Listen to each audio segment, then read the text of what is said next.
రండి, దేవుని యొక్క వాక్యంలో నుండి ఒక మాట జ్ఞాపకం చేసుకుంటూ వద్దాం. పరిశుద్ధమైన బైబిల్ గ్రంథంలో నుండి ఒక మాట జ్ఞాపకం చేసుకుంటూ వద్దాం. రండి, దేవుని యొక్క వాక్యంలో నుండి ఈ రాత్రి కాల సమయంలో కొన్ని మాటలు యేసుక్రీస్తు ప్రభువారి యొక్క జననం గురించి, ఆయన ఈ లోకంలో జన్మించిన విధానాన్ని ఒకసారి మనం జ్ఞాపకం చేసుకుందాం. రండి, దేవుని యొక్క వాక్యంలో నుండి యెషయా గ్రంథము 9వ అధ్యాయం. యెషయా గ్రంథం 9వ అధ్యాయము 6వ వచనాన్ని ఒకసారి జ్ఞాపకం చేసుకుందాం. ఆ చిన్న బాబుని కింద కూర్చోబెట్టినాం, ఎవరైనా పెద్దోళ్ళు కుర్చీలో కూర్చుంటారు. యెషయా గ్రంథము 9వ అధ్యాయం 6వ వచనాన్ని అందరం కలిసి ఒకసారి చదువుకుందాం. ఏలయనగా మనకు శిశువు పుట్టెను, మనకు కుమారుడు అనుగ్రహింపబడెను, ఆయన భుజం మీద రాజ్యభారముండెను. ఆశ్చర్యకరుడు, ఆలోచనకర్త, బలవంతుడైన దేవుడు, నిత్యుడగు తండ్రి, సమాధానకర్తయగు అధిపతి అని అతనికి పేరు పెట్టబడెను. కాబట్టి కొన్ని మాటలు అన్నది మనం జ్ఞాపకం చేసుకుంటూ వద్దాం. సరే, ఈ దేవుని యొక్క వాక్యంలో నుండి ఏంటక్క చక్కగా మీకు షెడ్ కింద హ్యాపీగా ఉన్నారు, మాకేమో మంచిలో కూర్చోబెట్టి చక్కగా మీరు సంతోషంగా నవ్వుకుంటున్నారు. సరే, ఎవరు విత్తింది వాళ్ళు కోసుకోవాలి. కాబట్టి దేవుని యొక్క వాక్యంలో ఒక మాట రాయబడుతూ వచ్చింది. ఏమనంటే, కాటన్ ఉందా? సరే, కాబట్టి దేవుని యొక్క వాక్యాన్ని ఇక్కడ చూసినట్లయితే యెషయా గ్రంథము 9వ అధ్యాయము 6వ వచనంలో ఒక మాట రాయబడుతూ వచ్చింది. ఇక్కడ చాలా విషయాలు ఉన్నాయి, కానీ అన్నీ చెప్పడానికి సమయం లేదు. ఒకే ఒక్క మాట ఇక్కడ చెప్పబడుతుంది. ఏంటి ఆ మాట అని అంటే, రండి, యెషయా గ్రంథము 9వ అధ్యాయం 6వ వచనం. యెషయా గ్రంథం 9వ అధ్యాయము 6వ వచనం చదవగలుగుతారు ఎవరైనా? ఏలయనగా మనకు శిశువు పుట్టెను, మనకు కుమారుడు అనుగ్రహింపబడెను, ఆయన భుజం మీద రాజ్యభారమును. ఆశ్చర్యకరుడు, ఆలోచనకర్త, బలవంతుడైన దేవుడు, నిత్యుడగు తండ్రి, సమాధానకర్తయగు అధిపతి అని అతనికి పేరు పెట్టబడును. యేసుక్రీస్తు ప్రభువారు ఈ లోకానికి జన్మించిన సంఘటనలో యేసు ప్రభువారు ఈ లోకానికి పుట్టడానికి గల కారణం ఏంటంటే, ఆయన భుజముల మీద రాజ్యభారం ఉంది కాబట్టి దేవుడు అనుమతించి ఈ లోకానికి పంపిస్తూ వచ్చాడు తన కుమారుణ్ణి. యేసుక్రీస్తు ప్రభువారి గురించి ఒక మాట చెప్పాలి. ఎవరైనా యేసుక్రీస్తు ప్రభువారు ఎవరంటే, ఒకే ఒక్క మాట నేను చదువుతా, దీంట్లో చాలా విషయాలు ఉన్నాయి. నిత్యుడగు తండ్రి. ఏమని రాయబడుతూ వచ్చిందండి? ఈరోజు గ్రూప్లో కూడా పెట్టాం, ఏ అంశం మీద ధ్యానిస్తామన్నది కూడా గ్రూప్లో కూడా పెట్టాం. నిత్యుడగు తండ్రి. నిత్యుడగు తండ్రి అంటే అర్థం ఏంటి? ఇప్పుడు గ్రూప్లో ఎవరైనా చూసారా అంశం ఏంటన్నది? వాట్సాప్లో చూసారా? ఇప్పుడు చూడొద్దులేండి, ఇంతకుముందు చూస్తుంటే టకటక ఇప్పుడు చూడొద్దు. నిత్యుడగు తండ్రి అంటే అర్థం ఏంటంటే, అనంత యుగాలకు తండ్రి అని అర్థం. ఏమని అర్థం అండి? అనంత యుగాలకు తండ్రి అని అర్థం. సహజమైన మాట కాదు ఇది, అనంత యుగాలకు తండ్రి. కాబట్టి నిత్యుడగు తండ్రి అని అంటే అనంత యుగాలకు తండ్రి అని అర్థం. సో ఇప్పుడు మనం ఇక్కడ యెషయా గ్రంథం 9వ అధ్యాయం 6వ వచనం రాయబడినంతా కూడా మనం ధ్యానించలేం, కానీ ఒక్క మాటే ధ్యానిస్తాం. ఏంటి ఆ మాట? నిత్యుడగు తండ్రి. నిత్యుడగు తండ్రి అంటే అర్థం ఏంటి? అనంత యుగాలకు, లోకాలు కాదు, అనంత యుగాలకు, ఒక యుగానికి కాదు. ఇప్పుడు నేను చెప్పే వర్తమానం ఏంటంటే, యేసు ప్రభువారు ఈ లోకానికి జన్మించాడు, నరవతారికి ఈ లోకానికి వచ్చాడు, మానవుడికి ఈ లోకంలో ఆయన జన్మించాడు. పుట్టినటువంటి విధానాన్ని మనం చూస్తున్నాం. అనంత యుగాలకి యేసు ప్రభువారు ఎలా ఉన్నాడు? తండ్రిగా ఉన్నాడు. ఎన్ని యుగాలు? అనంత యుగాలు అంటే అర్థం ఏంటి? అంతులేనివి మొత్తము, ఇంకా చెప్పలేనివి, ఇవి చాలా ఉన్నాయి. చాలా యుగాలకి యేసు ప్రభువారు ఎలాంటి వారు? తండ్రి అని బైబిల్ చెబుతుంది. అయితే అసలు ఆయన ఏ యుగాలకి తండ్రిగా కనపరుచుకుంటూ వచ్చాడు అని అంటే బైబిల్లో కొన్ని విషయాలు ఉన్నాయి. ఎటువంటి యుగాలకి? కొన్ని యుగాలు ఉన్నాయి. ఒక యుగం అంటే ఎన్ని సంవత్సరాలు? ఒక యుగం అంటే ఎన్ని సంవత్సరాలు? ఒక యుగం అంటే కొన్ని కోణాల్లో ఉంటుంది. యుగం అన్నది ఒకే స్థితిలో లేదు. కొన్ని సంవత్సరాలు ఉంది, కొన్ని సంవత్సరాల వరకే పరిమితం ఉంది, కొంతకాలం వరకే పరిమితం కూడా ఉంది. యుగం అంటే, యుగం అన్నది ఒకదానితో కొన్ని కోట్ల యుగాలు ఒక రీతిలో ఉంటుంది. యుగం అంటే కొంతకాలం ఉంది. యుగం అంటే మరొక కోణంలో, అంటే కొన్ని సమయాన్ని బట్టి యుగాన్ని దేవుడు నియమిస్తూ వచ్చాడు. అయితే యేసు ప్రభు వారు అన్ని యుగాలకి తండ్రి అని అంట. ఆయన ఈ లోకానికి ఎలా పుట్టాడండి? అన్ని యుగాలకి తండ్రిగా పుట్టాడు. అనంత యుగాలకు, అనంతం అంటే మన చింతకుంటలో ఒక అక్క ఉంది, అనంత అక్క. అనంతం అంటే అర్థం ఏంటి? అంతులేనివి. ఇక దానికి అవి ఎన్నో లెక్కించలేం. అంటే అటువంటి యుగాలకి యేసు ప్రభు వారు తండ్రిగా ఉంటూ వచ్చాడు. ఇది మనం చూస్తున్నటువంటి మాట. అయితే దేవుని యొక్క వాక్యాన్ని జాగ్రత్తగా గమనించినట్టయితే ప్రియులారా, ఇక్కడ ఒక మాట ఉంది. ఆయన అనంత యుగాలకి తండ్రిగా ఉన్నాడు. ఆయన అనంత యుగాలకి తండ్రిగా ఉన్నాడు కాబట్టే ఈరోజు మనం క్రిస్మస్ జరుపుకోగలుగుతున్నాం. ఈరోజు మనము బలహీనతల పొరపాట్లు ఉండ క్షమించబడుతున్నాయి. అసలు అనంత యుగాల్లో 7 యుగాల గురించి చూద్దాం. అనంతం అంటే చాలా యుగాలు ఉన్నాయి, కానీ 7 యుగాల గురించి మనం చూద్దాం. ఈ 7 యుగాలకు కూడా యేసు ప్రభువారు తండ్రిగా ఉంటాడు. నిత్యుడగు తండ్రి అంటే అర్థం ఏంటంటే అనంత యుగాలకు తండ్రి. యేసు ప్రభువారు ఎలాంటి వారు? అనంత యుగాలకు తండ్రి. ఒక 7 యుగముల గురించి మనం చూద్దాం. వాటిని మనం చూడక మునుపు ప్రభు నడిపింపు కొరకే చిన్న ప్రార్థన. లోది ఉందమ్మా సహోదరి, కొద్ది కాటనే ఉంటే చూడమ్మా. ప్రార్థన చేసుకుందాం. పరిశుద్ధుడు అయిన తండ్రి, ప్రేమ కలిగిన దేవా, ప్రభు అయిన యేసుక్రీస్తు ప్రభువారి యొక్క పరిశుద్ధమైన నామమును బట్టి మీకు వందనములు. ఈ సమయంలో తండ్రి కొన్ని విషయాలు వాక్యం ధ్యానించబోతున్న సహాయం చేయండి. నిత్యుడగు తండ్రివి దేవా, అనంత యుగాలకు దేవుడు తండ్రివి కాబట్టి ప్రభు మిమ్మల్ని గురించి కొన్ని మాటలు వాక్యం జ్ఞాపకం చేసుకోబోతున్న సహాయం చేయండి. దాసుడి కన్నులు యజమానుడి వైపు చూసినట్లు, దాసురాల కన్నులు యజమానుల వైపు చూసినట్లు మా కన్నులు మీ వైపు వీక్షిస్తుండగా మీరే సహాయం అనుగ్రహించండి. నీ ప్రజల పక్షాన నీకున్న దయ చొప్పున దయతో నన్ను జ్ఞాపకం చేసుకుని నాతో మాట్లాడిన అక్కర తీర్చమని. నేను బలహీనున్నే, కానీ మీరు బలవంతుడైన దేవుడు, బలపరచగలిగిన దేవుడు నీవే కాబట్టి మీరే బలపరిచి శత్రు సిగ్గు మీకు మహిమ తెచ్చుకుని మాతో మాట్లాడి మా అక్కర తీర్చమని. దేవా, ఈరోజు ఈ కూడికి ఎంతో దీవెనకరంగా చేయమని.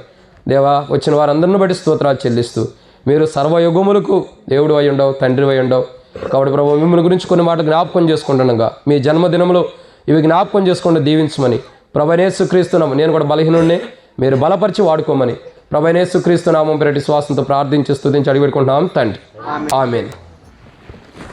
దేవుని యొక్క వాక్యంలో ఒక మాట ఉంది.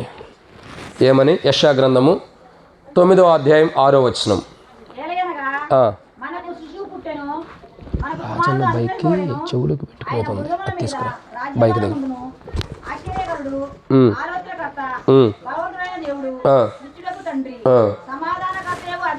చాలక్క. కాబట్టి ఇక్కడ రాయబడిన ఒక్క మాట ఏంటి? నిత్యుడగు తండ్రి అంటే అనంత యుగాలకు తండ్రి అని అర్థం. ఒకటి అనంత యుగాలన్నీ ధ్యానిద్దామా? ఇక లూది అక్క మనకి ఎన్ని సంవత్సరాలు భోజనం పెట్టాలి ఇక్కడ? 7 కూర్చోబెట్టి కదా.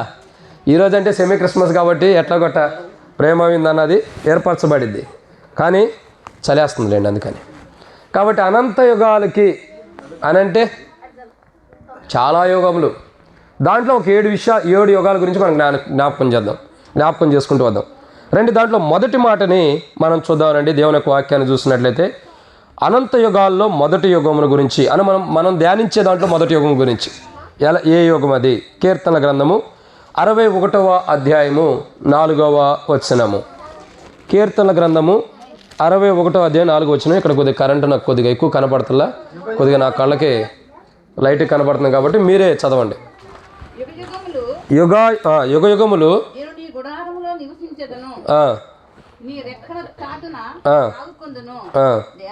దేవా అంగీకరించి ఉన్నావు. కీర్తనల గ్రంథంలో ఇక్కడ మనం చూసినటువంటి మాట ఏంటండి?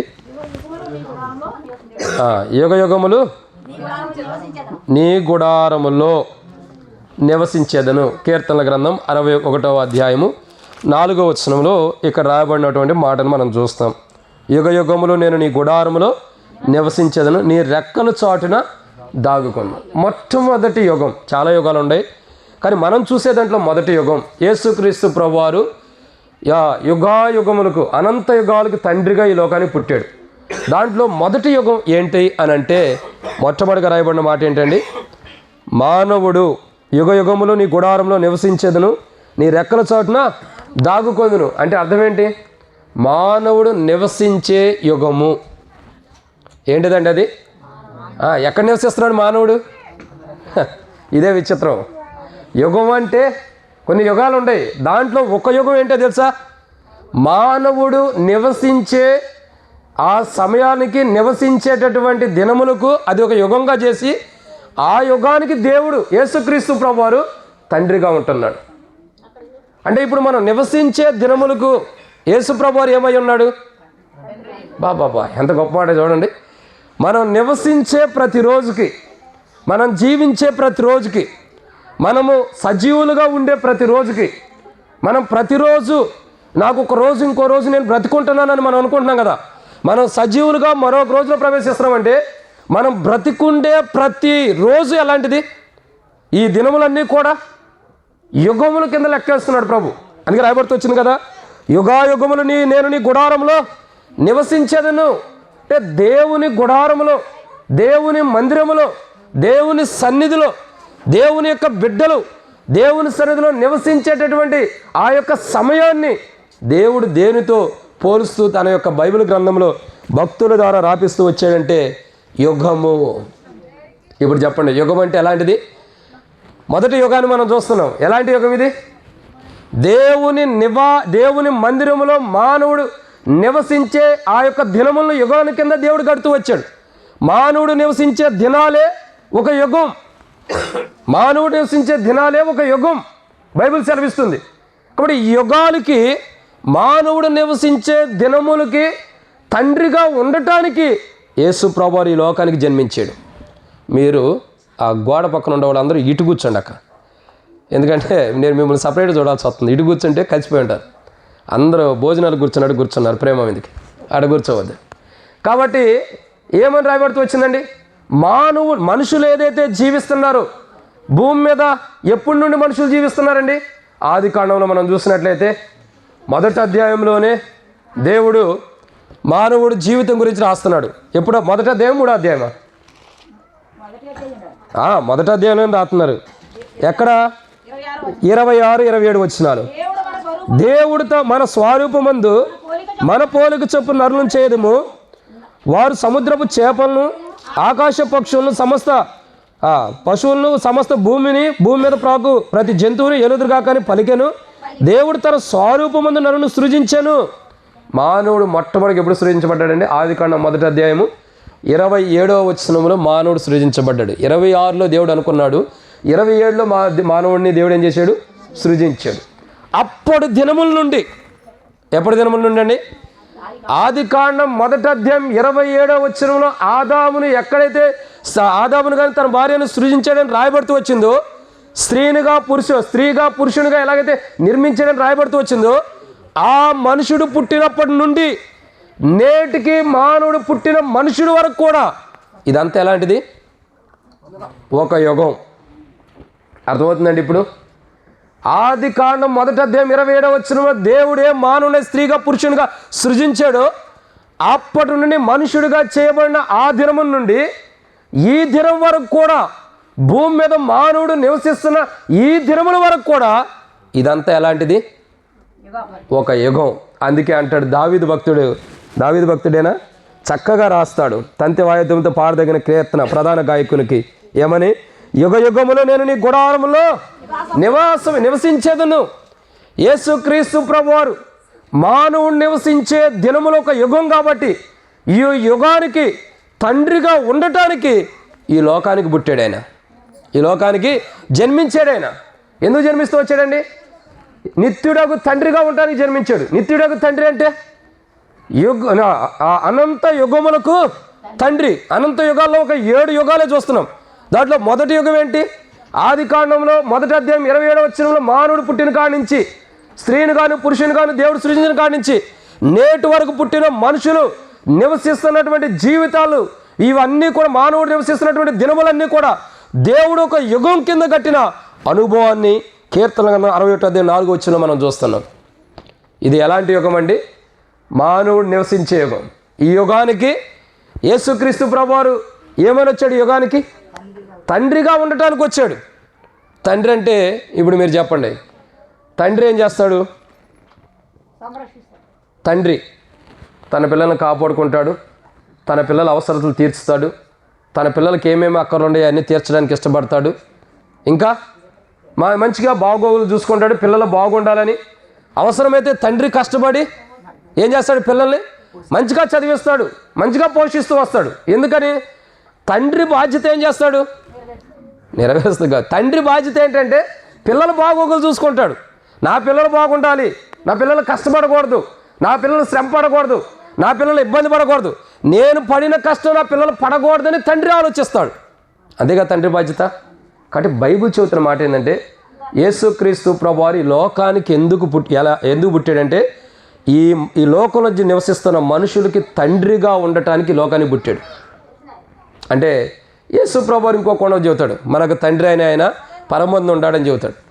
కానీ మన జీవితాల్లో మనం అర్థం చేసుకుంటే ఈ లోకానికి అంటే మానవులు నివసిస్తున్నటువంటి ఈ యుగానికి ఒక తండ్రిలాగా పోషించడానికి లోకానికి వచ్చాడు. తండ్రి ఏ బాధ్యతలైతే తీసుకుంటాడో, తండ్రి ఎంత ప్రేమనైతే కనపరుస్తాడో, తండ్రి ఎలాగైతే పలకరిస్తాడో, తండ్రి ఎలాంటి ప్రేమతో అయితే మానవుని ప్రేమిస్తాడు మా కుమారుని, అటువంటి ప్రేమను కనపరచడానికి. కాబట్టి యేసుక్రీస్తు ప్రభువారు ఈ లోకానికి ఆది ఆదాము నుండి నేటి వరకు ఉన్న మనుషులకి ఎలా ఉన్నాడు యేసు ప్రభువారు? ఇది ఎలాంటిది? ఇదంతా ఒక యుగం. ఈ యుగానికి యేసు ప్రభువారు తండ్రిగా ఉంటూ వచ్చాడు. అంటే తండ్రి అంటే యేసు ప్రభువారు చెప్పాడు, తండ్రి అని ఆయన ఒక్కడే ఉన్నాడు, ఆయన పరలోకంలో ఉన్నాడు. అంటే తండ్రిలాగా ఉండటానికి ఈ లోకానికి వచ్చాడు. ఆయన తండ్రిలాగా ఉండి ప్రేమించాడు, బాధ్యత తీసుకున్నాడు, మన బాగోగులు చూసుకున్నాడు. కాబట్టి మన కొరకు, మన పాపాల కొరకు ఆయన కలువరిశిలో చనిపోయాడు. తండ్రిలాగా బాధ్యత తీసుకున్నాడు కాబట్టి ఆయన కష్టపడి కలువరిశిలలో, ఆయన శ్రమపడి కలువరిశిలలో, ఆయన బాధపడి కలువరిశిలలో, ఆయన రక్తం కాచి కలువరిశిలలో కుమారులమైన మన బాగోగులు చూసుకుంటూ వచ్చాడు. తండ్రి అంటే అది. ఏం చేశాడు? కలువరిశిలలో శ్రమలన్నీ ఆయన పొంది కుమారులుగా మనకేం చేశాడు? రక్షణ ఇచ్చాడు, మారు మనసు పాప క్షమాపణ ఇచ్చాడు, ఆయుష్ ఆరోగ్యాలు ఇస్తూ వచ్చాడు. కాబట్టి ఇది మొదటి మాట. త్వరగా ముగించాలమ్మా, ప్రేమ మీద ఉంది కదా, లేటుగా ముగిద్దాం. కాబట్టి మొదటి మాట, యుగ యుగములు నీ గుడారములో నేను నివాసించేదను, నీ రెక్కల చోటు నేను దాగుకొందును. కాబట్టి మానవుడు నివసిస్తున్నటువంటి దినములు దేవుని యొక్క రెక్కల కింద. కానీ మానవుడు ఏ మానవుడైతే నివసిస్తున్నాడు, ఈ దినములన్నీ కూడా ఎలాంటివంటే ఒక యుగం. ఈ యుగానికి ఎవరు తండ్రి? యేసు ప్రభువారు తండ్రిగా ఉండటానికి ఈ లోకానికి వచ్చాడు. ఇది ఎన్నో మాట? మొదటి మాట. రెండవ యుగం. మొదటి యుగం ఏంటండి? మానవుడు నివసించే దినములు ఒక యుగం. రెండో యుగం గురించి చూద్దాం రండి. దేవుని యొక్క వాక్యంలో నుండి చక్కటి మాట చూద్దాం. కీర్తనల గ్రంథము 103వ అధ్యాయం 18వ వచనం. కీర్తనల గ్రంథము 103వ అధ్యాయం 18వ వచనం. ఆయన కృప యుగ యుగములు నిలుచును, ఆయన నీతి వారికి పిల్లల పిల్లల. బాబా ఎంత గొప్ప మాట! ఆయన నీతి పిల్లల పిల్లల తరములు నిలుచును. అయితే దాని పైన ఏమని రాయబడుతూ వచ్చింది? ఆయన కృప యుగ యుగములుండును. ఇది ఎలాంటి యుగము? కృపాయుగము. చెప్పండి, ఎలాంటి యుగం అండి ఇది? కృపాయుగం. ఎంత గొప్ప యుగంలో మనం ఉంటున్నామో ఆలోచించండి. ఎలాంటి యుగం? కృపాయుగం. మొట్టమొదటి యుగం ఎలాంటిది? మనుషులు నివసిస్తున్న యుగం. ఈ యుగానికి తండ్రిగా ఉంటున్నాడు. రెండో యుగం ఎలాంటిది? కృపాయుగం. ఈ కృపాయుగానికి కూడా తండ్రి ఎవరు? యేసు ప్రభువారే. నిత్యుడగు తండ్రి అంటే అనంత యుగాలకు తండ్రి. ఈ యుగం పేరేంటి? రెండోదిగా కృపాయుగం. కృపాయుగం అంటే ఏంటి? ఇప్పుడు మనం ఏ యుగంలో ఉండని చెప్పగలుగుతారా? కృపాయుగంలోనే ఉన్నాం. ఏ యుగంలో ఉన్నాం? కృపాయుగంలోనే. కృపాయుగం అంటే అర్థం ఏంటి? అసలు కృప అంటే అర్థం ఏంటి చెప్పండి. ఇప్పుడు జాషువా లేచి అన్న నా భార్య అని అన్న కృప అని చెబుతాడు. కృప అంటే అర్థం ఏంటంటే ఇక తన భార్య గురించి చెబుతాడేమో, అది కాదు. కృపాయుగం అంటే అర్థం ఏంటి? కృప అంటే అర్థం ఏంటి? సరే నేను చెబుతా లెక్క. కృపాయుగం అంటే అర్థం ఏంటంటే ఒక మనిషి అక్కడ చైర్స్ ఏమన్నా అవసరం, ఈ చైర్ కూడా తీసుకెళ్ళి ఆ పెద్ద ఆయనకి ఏమో అక్క మీరు కూర్చోండి, ఇంకో చైర్ వస్తుంది.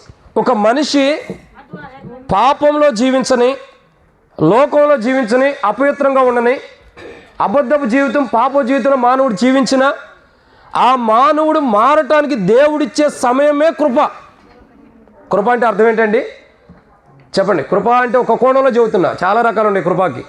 ఒక కోణంలో మానవుడు, పాపంలో ఉన్న మానవుడు, లోకంలో ఉన్న మానవుడు, శరీరాశులు నేత్రాశులు కలిగిన మానవుడు, అబద్ధాలు, మోసాలు, దొంగతనం, పాప జీవితంలో జీవిస్తున్నటువంటి మానవుడు తన జీవితము బాగు చేసుకోవడానికి, తాను చక్కగా ఉండటానికి, సరైన మార్గంలో తాను నడవటానికి దేవుడిస్తున్న సమయమే కృప. నా జీవితంలో ఎన్ని సంవత్సరాలు కృపనిచ్చాడో తెలుసా దేవుడు? కరెక్ట్గా నాకు గుర్తున్నంతవరకు 18 సంవత్సరాలు 20 సంవత్సరాలకు కృపనిచ్చాడు. ఆ తర్వాత ఇవ్వలేదా అంటే ఆ తర్వాత కృపాకాలం వేరు. ఇది ఏ కృపాకాలం? ఇది ఏ యుగం? కృపాయుగం. కృప ఎప్పుడు వరకు ఇచ్చాడు?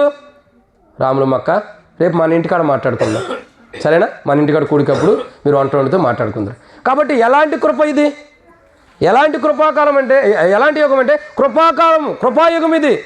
కృపాయుగం అంటే పాపంలో ఉన్న మానవుడు, అపవిత్రతలో ఉన్న మానవుడు, లోకంలో ఉన్న మానవుడు, వ్యభిచారములైనా, అబద్ధాలైనా, మోసాలైనా, దొంగతనములైనా, అనేకమైన పాపాల్లో కూరుపోయిన మానవుడు మారటానికి సమయం ఇచ్చేదే కృప. ఇది ఏ యుగం ఇది? మొట్టమొదటిగా ఏ యుగం ఇది? మనుషుడు నివసించే యుగం ఇది. రెండోదిగా ఏ యుగం ఇది? కృప. అంటే ఒక మానవుడు పాపంలో ఉన్న మానవుడు మారటానికి, పాప జీవితం మానుకుని, అపవిత్రమైన జీవితం మానుకుని, లోకపు జీవితం మానుకుని, శరీరాశ నేత్రాశ జీవితం మానుకుని తన జీవితాన్ని సరిచేసుకోవటానికి సమయం ఇస్తున్నాడు. అదే కృపాయుగం. పాపంలో ఉండే వ్యక్తి మారటానికి దేవుడిచ్చే సమయమే కృప.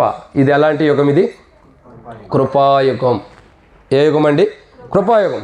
ఈ కృపాయుగానికి కూడా యేసుప్రభు వారు ఏమై ఉన్నాడు? అసలు యేసుప్రభు వారేగా తొలిమెట్టు. చూడండి, యోహాను సువార్త 1వ అధ్యాయం 14 వచ్చిన ఏమని రాయబడుతూ వచ్చింది అక్క? నేను 1వ అధ్యాయం 14 వచ్చిన అన్నా కానీ మొదట వచ్చిన అనలేదు అక్క. ఆ వాక్యమే శరీరధారి అయి, నాకు చాలా మతిమరుపు ఉంది, ఈ మధ్యలో ఎక్కువ వచ్చింది, మీరు ఇంకా దాన్ని ఎక్కువ చేస్తున్నట్టున్నారు. కాబట్టి ఏమని రాయబడుతూ వచ్చిందండి? ఆ వాక్యమే శరీరధారి అయి కృపాసత్య సంపూర్ణుడుగా. ఈ యుగం ఎలాంటి యుగం ఇది? ఈ యుగం ఎలాంటిదంటే కృప కలిగిన యుగం. ఇది కృపతో నింపబడిన యుగం. ఇది మానవుడు ఎన్ని పాపాలు, ఎన్ని తప్పులు చేసినా క్షమించబడటానికి సమయం ఇస్తున్నటువంటి యుగం ఇది. ఒక మాటలో చెప్పాలంటే తప్పు చేసే మానవుడు తన తప్పును సరిదిద్దుకోవడానికి ఇచ్చే సమయము ఈ యుగం. ఎలాంటి యుగం ఇది? తప్పు చేసే మానవుడు తన తప్పును సరిదిద్దుకోవడానికి. అక్క గేట్కి అడ్డం వేసుకున్నారు, కొద్ది ముందలకు రండి అక్క, కుర్చీలు లోది అమ్మందా. నువ్వు ఆడ కూర్చుంటే కుదరదమ్మా అందరి మధ్యలో. ఇక్కడ జరుగుతుంది క్రిస్మస్ కూడిక, పెళ్లి కూడిక కాదు. కాబట్టి నువ్వేం చేయాలా? చివరిలో కూర్చోవాలి. వచ్చే వాళ్ళందరినీ ఆహ్వానించి లోపల పంపాలి. రాజ్ ఆ కుర్చీ ఇటైనా నా అక్క ఇక్కడ కూర్చునేది. కొద్దిగా ముంగట రండి, మీరు అందరూ ముంగట రండి, కొద్దిగా ముంగట రండి. అందరూ మాట్లాడుకోవద్దు, మళ్ళీ మనం చేపల మార్కెట్ లాగా అయిపోవద్దు. చక్కగా అందరూ ముందరకు వచ్చేసేసేయండి. రండి, ముంగట రండి. ఒక కుర్చీ, ఇంకో కుర్చీ ఉందమ్మా, అటేయండి అక్క, అటు అక్క ఇటేయండి. తిమ్మోతన్నకు ఒక కుర్చీ వేయండి పాపం. అన్న ఇటండి తిమ్మోతన్న, అన్నకు అక్కడ వేయండి కుర్చీ, లేకపోతే ఇక్కడ వేయండి అక్క, కూర్చోమక్క. ఎక్కడైనా పర్లేదు,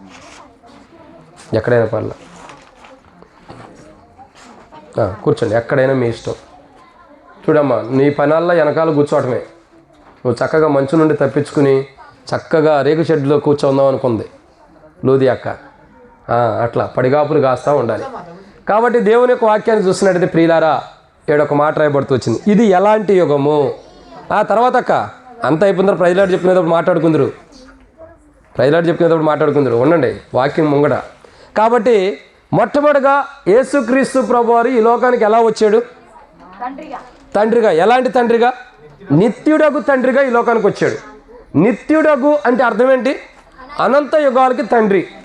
ఏ యుగానికి తండ్రిగా ఉన్నాడైనా? అనంత యుగాలు అంటే చాలా ఉన్నాయి, దాంట్లో 7 యుగాలు చూస్తున్నాం.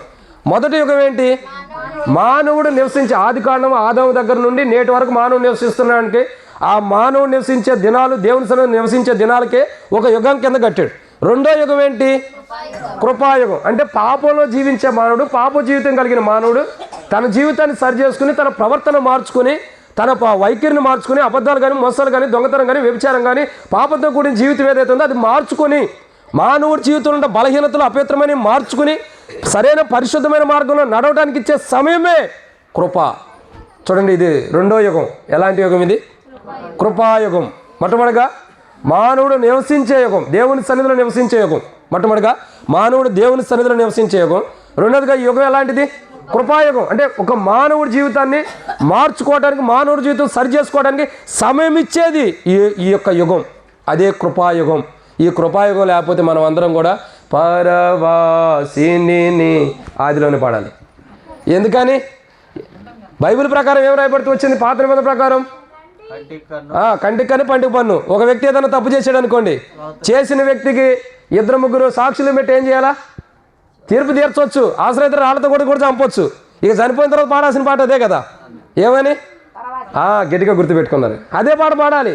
కానీ ఆ పాట పాడలేదే. మనం సజీవులకు ఉన్నామే. ఎందుకని? ఎన్ని పొరపాటు చేసిన, ఎన్ని బలహీనతలు ఉండే, ఎన్ని తప్పులుండా ఇంకా సజీవులకు ఎందుకు ఉన్నామంటే కృపాయుగం ఇది. ఈ యుగానికి యేసుప్రభువు తండ్రిగా ఉన్నాడు. ఈ కృపాయుగానికి తండ్రిగా ఉండటానికే ఆయన పరమును విడి, మహాకాశములు విడి ఈ భూమి మీదకి వచ్చాడు. నేటి దినమున లూది అక్క, అంటే మీ భాషలో చెప్పాలంటే పోచిమక్క యాదవ మొక్కలు ఇంట్లో కూడా వచ్చాడు. ఎక్కడి నుండి? పరమును విడి. ఆ పరమును విడి సింహాసనాన్ని విడిచిపెట్టి, దేవుని కుమారుడు అనే ధన్యతను విడిచిపెట్టి, అక్కడ ఆ లేత మొక్కల వలె ఉండే పెరిగిన అనుభవాన్ని విడిచిపెట్టి నరావతారిగా నిత్యుడగు తండ్రిగా ఈ లోకానికి వచ్చాడు. అనంత యుగాలకి తండ్రిగా ఈ లోకానికి వచ్చాడు. మానవుడు దేవుని సన్నిధిలో నివసించే యుగానికి తండ్రిగా ఉన్నాడు. 2 కృప. మానవుడు జీవితం తప్పులో ఉంటే ఆ జీవితాన్ని సరి చేసుకోవటానికి, మంచి మార్గంలో నడవటానికి సమయం ఇచ్చేదే కృప. ఆ సమయానికి అది ఒక యుగం. ఆ యుగానికి దాని పేరే, సమయం పేరే కృప. ఆ కృపాయుగానికి ఎలా ఉన్నాడు యేసుప్రభువారు? ఇప్పుడు మానవుడు మారటానికి ఓ సమయం కావాలి. ఆ సమయానికి యేసుప్రభువారు తండ్రిగా ఉండటానికి ఈ లోకానికి జన్మించాడు. ఇది 2. మూడో విషయాన్ని మనం చూద్దామండి. దేవుని యొక్క వాక్యంలో చూసినట్లయితే 3వ మాట అపోస్తలుడైన పౌలు గలతీయులకు రాసిన పత్రిక 1వ అధ్యాయం. అపోస్తలుడైన పౌలు గలతీయులకు రాసిన పత్రిక 1వ అధ్యాయం 4వ వచనం. ఏంటి రాజన్న, అప్పుడే అరగంట అయిపోయిందంటారా? 7 విషయాలు ఉన్నాయి, అప్పుడే అవలా. చెప్పండి అక్క, చదువు. మన తండ్రి అయిన దేవుని చిత్త ప్రకారం. అపోస్తలుడైన పౌలు గలతీయులకు రాసిన పత్రిక 1వ అధ్యాయం 4వ వచనం.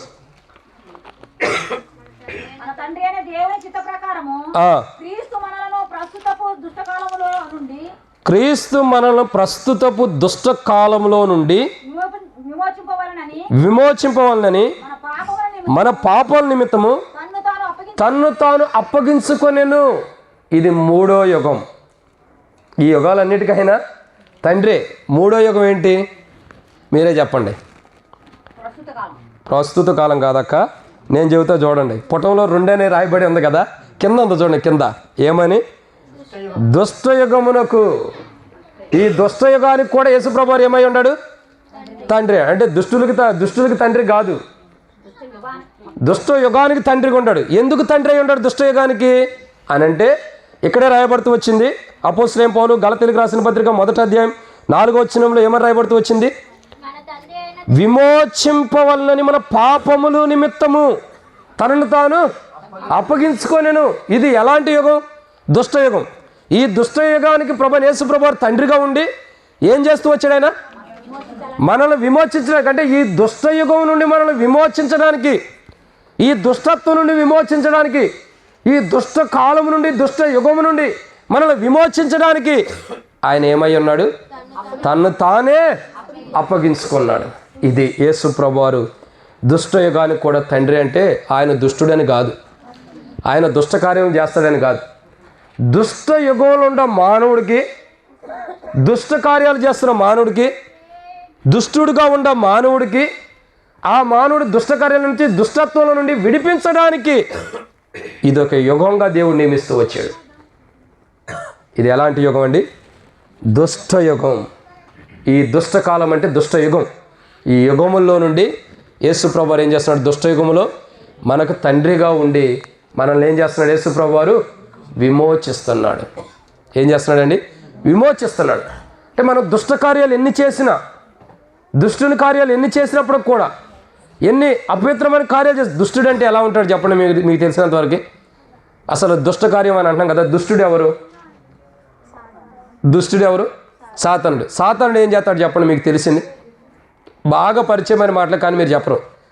దుష్టుడు ఏం చేస్తాడు చెప్పండి, బాగా తెలిసిన మాటలే కానీ చెప్పరు వీళ్ళు. దుష్టుడు ఏం చేస్తాడు? ఏం చేస్తాడక్క? చిక్కులు పెడతాడా? ఏ చిక్కులు? గొడవలు. అది కాదు వాడు చేసేది. యోబు గ్రంథం 1వ అధ్యాయం చదివితే సాతానుడు ఏం చేశాడు? యోబు గ్రంథం 1వ అధ్యాయంలో యోబు దగ్గరికి వెళ్ళి ఏం చేశాడండి? యోబు దగ్గరికి వెళ్ళి ఏం చేశాడు? కూషు దేశం, కాశు దేశం తర్వాత యోబు దగ్గరికి వెళ్ళి ఏం చేశాడు? యోబు ఆస్తిని పోగొట్టాడు. ఇట్లాగే యోబు పిల్లలందరూ కూడా సంతోషంగా ఏదో కూడికిలాగా ఏదో కలిగి భోజనం సహవాసం కలిగి ఉంటారు. వాళ్ళు కలిగి ఉండ ఇల్లు ఏమైంది? కుప్పకూలిపోయింది. పిల్లలు చనిపోయారు. ఎంతమంది? 7 కుమారులు, 3 కుమార్తెలు, 10 మంది చచ్చిపోయారు. ఇంకా ఎడ్లు, ఇంకా ఆడగాడిదలు, ఇంకా ఇంకా ఇంకా అనేకమైన విషయాలు చాలా ఉన్నాయి. వీటన్నిటి కూడా పోగొట్టుకుంటూ వచ్చాడు. మరి ఇది సాతాను పని కాదు? మరి ఏదో చెప్పారక్క మీరు. చిక్కుల సంగతి తర్వాత వాడు చేసే మొదటి పని ఇదే. ఏం చేస్తూ వచ్చాడు? యోబు దగ్గరకు వచ్చి, ఒక దుష్టుడు చేసే పని ఏంటంటే ఎదుటి వ్యక్తికి నష్టం చేస్తాడు. ఒక దుష్టుడు చేసే పని ఏంటంటే ఎదుటి వ్యక్తిని నాశనం చేయడానికి చూస్తాడు. ఒక దుష్టుడి పని ఏంటంటే ఎదుటి వ్యక్తిని ఎప్పుడు బాధ పెట్టాలని ఎదురు చూస్తూ ఉంటాడు. ఇదే దుష్టుడి పని. ఇంకా దుష్టుడు ఏం చేస్తాడు తెలుసా? 1 పేతురు రాసిన పత్రిక 5వ అధ్యాయం 8వ వచనం. 1 పేతురు రాసిన పత్రిక 5వ అధ్యాయం 8వ వచనం. మా ఏదైనా చైర్స్ ఉంటేయండి, పెద్దోడు నిలబడతాడని ఎట్లా చెబుతా, ఏదో చైర్ ఉంటేయండి, ఏదో పక్కన ఇంట్లో అన్నా ఏమైనా ఉంటే చూడండి, స్టూల్ అని చూడండి, నుంచోబెట్టకూడదు, పద్ధతి కాదు మనకి. కాబట్టి 1 పేతురు రాసిన పత్రిక 5వ అధ్యాయం 8వ వచనం. దుష్టుడు అంటే ఎలా ఉంటాడో చూడండి. నిబ్బరమైన బుద్ధి గలవారై మెలకువగా ఉండుడి, మీ విరోధైన అపవాది అంటే దుష్టుడు ఎలాంటి వాడు? గర్జించు సింహం వలె ఎవరిని మింగుదునా అని. ఇప్పుడు అర్థమైందండి. దుష్టుడు పని ఏంటి? 1 మానవుని పాడు చేయటం, 2 మానవునికి కలిగిన వాటన్నిటిని పాడు చేయటం, మానవుని బాధ పెట్టడం, మానవుని దుఃఖపరచడం, 3 చాలా విషయాలు ఉన్నాయి. ఇంకా దుష్టుడు చేసే పని ఏంటి? మనుషులు మరణాన్ని కోరుకుంటున్నాడు. దుష్టుడు ఏం చేస్తున్నాడండి? మానవుడు మరణాన్ని కోరుకుంటున్నాడు. ఇటువంటి దుష్టకాలానికి యేసు ప్రభు వారు తండ్రిగా ఉండటానికి ఈ లోకానికి వచ్చాడు. మరి ఇటువంటి దుష్టకాలంలో యేసు ప్రభు తండ్రిగా ఉంటాడు కాబట్టి దుష్టుడు ఏం చేస్తున్నాడు? చివరిగా చెప్పారు, దుష్టుడు ఏం చేస్తున్నాడు? మనుషులు మరణాన్ని కోరుకుంటున్నాడు. అంటే మనుషులను చంపుకుంటున్నాడు, మనుషులు చంపేస్తున్నాడు. కాబట్టి ఈ దుష్టకాలంలో పాపంలో ఉన్న మానవుడిని లేదా దుష్టత్వంలో ఉన్న మానవుడిని, దుష్టుని చేతిలో ఉన్న మానవుని రక్షించడానికి ఆయన దుష్టుని చేతికి అప్పగించబడ్డాడు. అర్థమైందండి? దుష్టత్వంలో ఉన్న మానవుల్ని, దుష్ట యుగంలో ఉన్న మానవుల్ని కాపాడటానికి ఆయన దుష్టుల చేతికి అప్పగించబడి దుష్టుల చేత సిలువ వేయబడ్డాడు. అదే ఇక్కడ రాయబడిన మాట ఏమనుందండి? అపోస్తలుడైన పౌలు గలతీయులకు రాసిన పత్రిక 1వ అధ్యాయం 4వ వచనంలో పౌలు ఏమంటాడు? చక్కగా చెబుతున్నాడు. ఏమని? ఇది ప్రస్తుతపు దుష్టకాలములో అంటే దుష్టయుగములో విమోచింపవాలని, దుష్టయుగం నుండి విమోచించవాలని యేసు ప్రభువారు ఏం చేశాడు? తనను తానే దుష్టులకు అప్పగించాడు. అయ్యా దుష్టులారా, నన్ను చంపుకోండి కానీ నా బిడ్డలను వదిలేయండి. నన్ను చంపుకోండి, నా ప్రాణం తీసుకోండి కానీ నా పిల్లల్ని వదిలేయండి. మనం ఏమంటామండి? ఎవరన్నా వచ్చి మన పిల్లల్ని కొడుతున్నారనుకో, చిన్న పిల్లలు, మన పిల్లలు వాళ్ళని కొడుతున్నారనుకో, మనం ఏమంటాం? అయ్యా అన్యం పుణ్యం తెలియని వారు, పాపం చిన్నపిల్లలు, వాళ్ళకి ఏం తెలుసు మంచి ఏంటో చెల్లేంటో, వాళ్ళని కొడతావేంటి, వాళ్ళకి వదిలి శిక్ష చేయాలనుకుంటే నాకే శిక్ష అంటాం అనమా? ఒకవేళ మన పిల్లలకి ఏదైనా శిక్ష పడాలి వాళ్ళని తప్పించుకోవడానికి మనం ఏం చేస్తాం? వాళ్ళకు బదులు నా శిక్ష నాకు పర్లేదు, నన్ను కొట్టు, నన్ను బాధపరచు అని మనం అనమా? ఎందుకంటే మన పిల్లలకు దెబ్బ తగలకుండా మనకు దెబ్బ తగిలిన పర్లేదని మన పిల్లల బదులు మనం శిక్షించబట్టడానికి ఇష్టపడతాం. అది తండ్రి యొక్క నైజం. ఇప్పుడు యేసు ప్రభువారు ఏం చేశాడు? ఏ యుగానికైనా తండ్రిగా ఉండటానికి వచ్చాడు, ఈ లోకాన్ని జన్మించాడు. దుష్ట యుగములకు తండ్రిగా ఉండటానికి ఈ లోకాన్ని జన్మించాడు. అనంత యుగాలు ఇది 3వ యుగం. ఏ యుగం ఇది? దుష్టయుగం. ఈ దుష్టయుగంలో ఆయన జన్మించి, ఆయన తండ్రిగా దుష్టయుగానికి తండ్రిగా ఉండటానికి జన్మించి, ఆ దుష్టయుగంలో ఆయన కుమారులుగా మనం ఉండటం కొరకే మన నిమిత్తము తండ్రి బాధ్యతగా ఆయన తీసుకొని దుష్టుల చేతికి ఆయన అప్పగించబడి ఆ దుష్టుల చేతి నుంచి మనల్ని విడిపించాడు.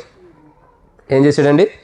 ఆ దుష్టుల చేతి నుంచి, అంటే చచ్చిపోవాల్సిన స్థితి నుండి, నాశనం అయిపోవాల్సిన స్థితి నుండి, అనారోగ్యం పాలవలసిన స్థితి నుండి, మన కుటుంబాలు ఎన్నో విషయాల్లో నష్టపోవాల్సినటువంటి స్థితి నుండి, ఆ దుష్టయుగం నుండి, ఆ దుష్టుని చేతుల నుంచి విడిపించి ఇప్పుడు ఏం చేశాడు? మనల్ని దుష్టయుగం నుండి విడిపించడం కొరకు ఆయన అప్పగించుకున్నాడు దుష్టులకి. ఇప్పుడు దుష్టులకి ఆయన అప్పగించుకోవడం ద్వారా ఆయన ఎలా ఉన్నాడు? దుష్టయుగానికి తండ్రిగా. ఇప్పుడు ఈ దుష్టయుగంలో, ఈ దుష్టయుగం అంటే ఎలాంటిది? మళ్ళీ చెప్పండి. ఈ దుష్టయుగం అంటే ఎలాంటిది? 1, ఏం చేసేది? మనుషుడికి నష్టం చేసేది. 2, మనుషుల ప్రాణాలు తీయొచ్చు. 3, మనుషులు కలిగిన వాటన్నిటిని పోగొట్టింది. 4, మనుషుని బాధపరిచేది. ఇటువంటి యుగంలో, ఇటువంటి యుగానికి యేసు ప్రభువారు తండ్రి గుండి మానవుడు ప్రాణం పోవాల్సిన ప్రాణాన్ని కాపాడుతున్నాడు. బాధుండ మానవుడికి సంతోషాన్ని ఇస్తున్నాడు. నష్టపోయిపోతున్న మానవుడికి సమస్తాన్ని సమకూరుస్తున్నాడు. ఇంకా ఏవే పోగొట్టుకున్నాడో వాటన్నిటిని కూడా తిరిగిస్తున్నాడు. అదే తండ్రి. తండ్రి యొక్క బాధ్యత చూడండి ఎంత గొప్పగా ఉందో. దుష్టయుగం అంటే ఎలాంటిది? మన దగ్గర నుంచి దోచుకునేది, మనల్ని నష్టపరిచేది, మనల్ని పాడు చేసేది, మనకి కీడు చేసేది. కానీ ఈ దుష్టయుగానికి ఏం చేస్తున్నాడు యేసు ప్రభువారు?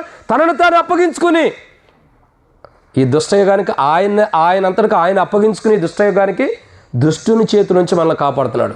దుష్టుడు ఏం చేస్తున్నాడు? చివరిగా మనల్ని మింగటానికి ఎదురు చూస్తున్నాడట. గర్జించు సింహంలే. 1 పేతురు రాసిన పత్రిక 5వ అధ్యాయం 8వ వచనంలో ఏమని రాయబడుతూ వచ్చింది? వచ్చారు లెక్క కూతురుకో అల్లుడు వచ్చారు, ఫోన్ చేశారు నాకు మొదటే కూర్చొని. కాబట్టి ఏమని? దావిదు బాయ్ కూర్చుందిరా ఇక్కడ. కాబట్టి ఏమని ఉంది? ఎవరిని మింగుదురా అని చూస్తున్నాడు, ఎవరు దొరుకుతారని చూస్తున్నాడు. ఇటువంటి దుష్టయుగంలో ఏ మానవుడు దొరుకుతాడా? ఏ మానవుడిని నరకానికి తీసుకెళ్ళాలి?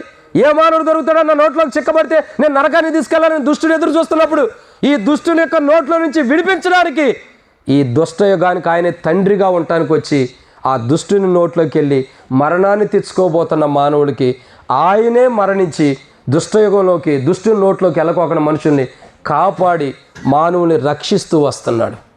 ఇది ఏ యుగం అండి? నిత్యుడగు తండ్రి అంటే అనంత యుగాలకు తండ్రి అని అర్థం. అనంత యుగాల్లో ఇది ఎన్నో యుగం గురించి చూస్తున్నాం? 3. మొదటి యుగం ఎలాంటిది? మానవుడు దేవుని సన్నిధిలో నివసించే యుగం, దానికి తండ్రిగా ఉంటున్నాడు. 2వ యుగం ఏంటి? కృపాయుగం. అంటే పాపంలో ఉన్న మానవుడు తన పాప జీవితాన్ని మార్చుకోవడానికి, తన అపవిత్రమైన జీవితాన్ని మార్చుకోవడానికి దేవుడు ఇచ్చే సమయమే, ఎలాంటి మానవుడైనా మంచిగా జీవించడానికి దేవుడిచ్చే సమయమే కృపాయుగం. ఇది 2వ యుగం. 3వ యుగం ఎలాంటిది? దుష్టయుగం. ఈ దుష్టయుగంలో నుండి దుష్టత్వంలో కలిగిన మానవుల్ని విడిపించి ఆయన దుష్టుల చేతికి అప్పగించబడి ఆయన తన ప్రాణాన్ని కూడా తన దుష్టులకు అప్పగించి మనల్ని దుష్టుల చేతుల నుంచి విడిపించాడు. కాబట్టి ఈ దుష్టయుగానికి ఆయన ఎలా ఉన్నాడు? తండ్రిగా ఉన్నాడు. ఇదన్నమాట 3. ఇప్పుడు 3వ యుగంలో ఏం చేశాడు? ఆయన మన కొరకు తను తాను అప్పగించుకుని మనల్ని ఆ దుష్టుని చేతుల నుంచి విడిపించాడు. ఇక 4వ యుగం గురించి చూద్దారండి. 4వ యుగం రండి. దేవుని యొక్క వాక్యం చూసినట్టయితే ఇంకా ఈ దుష్టయుగం గురించి చూడాలంటే హెబ్రీ పత్రిక 9:26లో కూడా ఉంది. 9:26లో కూడా ఈ దుష్టయుగం గురించి కూడా రాయబడుతూ వచ్చింది. సరే, అది మనం తర్వాత చూద్దాం. ఇప్పుడు 4వ యుగం మత్తయి సువార్త 12వ అధ్యాయం 32వ వచనం. మత్తయి సువార్త 12వ అధ్యాయం 32వ వచనం. నాకు కొద్దిగా కరెంటు తక్కువగా ఉంది కాబట్టి చిన్న చిన్న అక్షరాలు కనబడతల వయసు అయిపోయింది. మీరు చదవండి, లైట్ కింద ఉండేవాళ్ళు. కాబట్టి 4వ మాట మత్తయి సువార్త 12వ అధ్యాయం 32వ వచనం. మనిషి కుమారునికి విరోధంగా మాట్లాడిన వారికి పాప క్షమాపణ కలదు, కానీ పరిశుద్ధాత్మకు విరోధంగా మాట్లాడిన వారికి ఈ యుగమందైనను రాబో యుగమందైనను. ఇది ఎలాంటి యుగం అన్నది నేను తర్వాత చెబుతా. చూడండి ఇంకో మాట దీని గురించి. అపోస్తలుడైన పౌలు ఎఫెసీయులకు రాసిన పత్రిక 2వ అధ్యాయం 6వ వచనం. అపోస్తలుడైన పౌలు ఎఫెసీయులకు రాసిన పత్రిక 2వ అధ్యాయం 6వ వచనం. క్రీస్తు యేసునందు అత్యధికమైన తన కృపా మహదైశ్వర్యమును రాబో యుగములలో కనపరచు నిమిత్తము క్రీస్తు యేసునందు మనమును ఆయనతో కూడా లేపి పరలోకమందు ఆయనతో కూడా కూర్చుండబెట్టాడు. చాలన్నా. కాబట్టి ఇది ఎలాంటి యుగం? మొదటిగా ఎలాంటి యుగం? అనంత యుగాల్లో నిత్యుడకు తండ్రి అంటే అనంత యుగాలకు తండ్రి అని అర్థం. మొదటి యుగం ఎలాంటిది? మానవుడు దేవుని సన్నిధిలో నివసించే యుగం. రెండో యుగం ఎలాంటిది? కృపాయుగం. పాపనున్న మానవుడు తన జీవితాన్ని మార్చుకుని మంచి మార్గం నడవడానికి ఇచ్చే సమయం, అది కృపాయుగం. మూడో యుగం ఎలాంటిది? మూడోదిగా దుష్టయుగం. దుష్టత్వంలో నుండి విడిపించి ఆ దుష్టత్వం నుంచి విడిపించబడిన వారికి ఈ దుష్టయుగానికి తండ్రిగా ఉండి ఆయన తను అప్పగించుకుని దుష్టయుగం నుండి మనం విడిపించాడు. నాలుగోదిగా యుగం ఎలాంటిది అని మనం అంటే రాబో యుగము. ఎలాంటిది ఇది? రాబోతున్న యుగం అంట. ఇది ఇప్పుడుది కాదు. ఒక కోణంలో చెప్పాలంటే యుగం గురించి మనం చెప్పాలంటే రాబో యుగం ఎలా ఉంటుంది? ఎఫెసీయులకు రాసిన పత్రికలో మరింకోసారి చదవండి అన్న. రాబో యుగం ఎలా ఉంటుంది? క్రీస్తు యేసునందు ఆయన మనకు చేసిన ఉపకారము ద్వారా అత్యధికమైన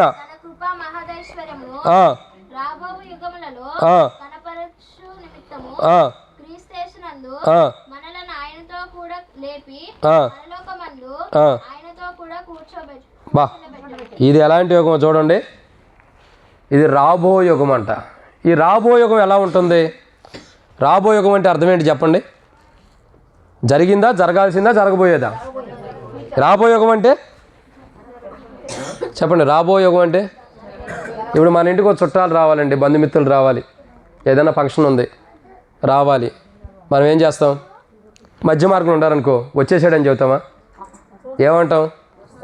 చూస్తాం కాదు, వస్తాడు ఇంకా అని ఎదురు చూస్తూ ఉంటాం. అదే రాబో యుగం. రాబో యుగం అంటే ఎలాంటిది? ఆయన వస్తాడు అన్నది అంటే త్వరలో రాబోతుంది ఆ యుగం. ఇప్పుడు ఎన్ని యుగాలు చూసాము?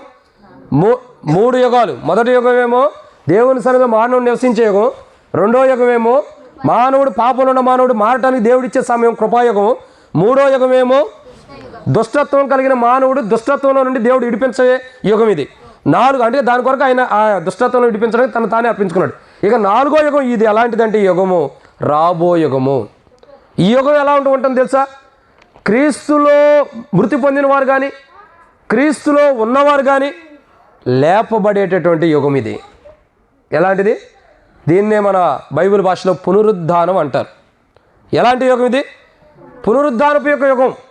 అంటే క్రీస్తులో ఉన్న ప్రతి మానవుడు రక్షణ, మార్మోసు, బాప్తిసం పొంది పాప జీవితాన్ని మానుకుని ఆ లోకపు శరీరాశిలో అపిత్రమైన మాటలు, అబద్ధాలు, మోసాలు, దొంగతనం ఈ జీవితాన్ని మానుకుని ఒక చక్కటి జీవితం, ఒక క్రైస్తవ చక్కని మార్గంలో నడుస్తున్నటువంటి మానవుడు ఎవరైతే ఉన్నారో ఒకరోజు ప్రభు వస్తున్నాడు. అదే రాబో యుగం. ఆ యుగంలో మానవుడు ఎలా ఉంటున్నాడంటే పునరుద్ధానం కలిగి ఉంటున్నాడు.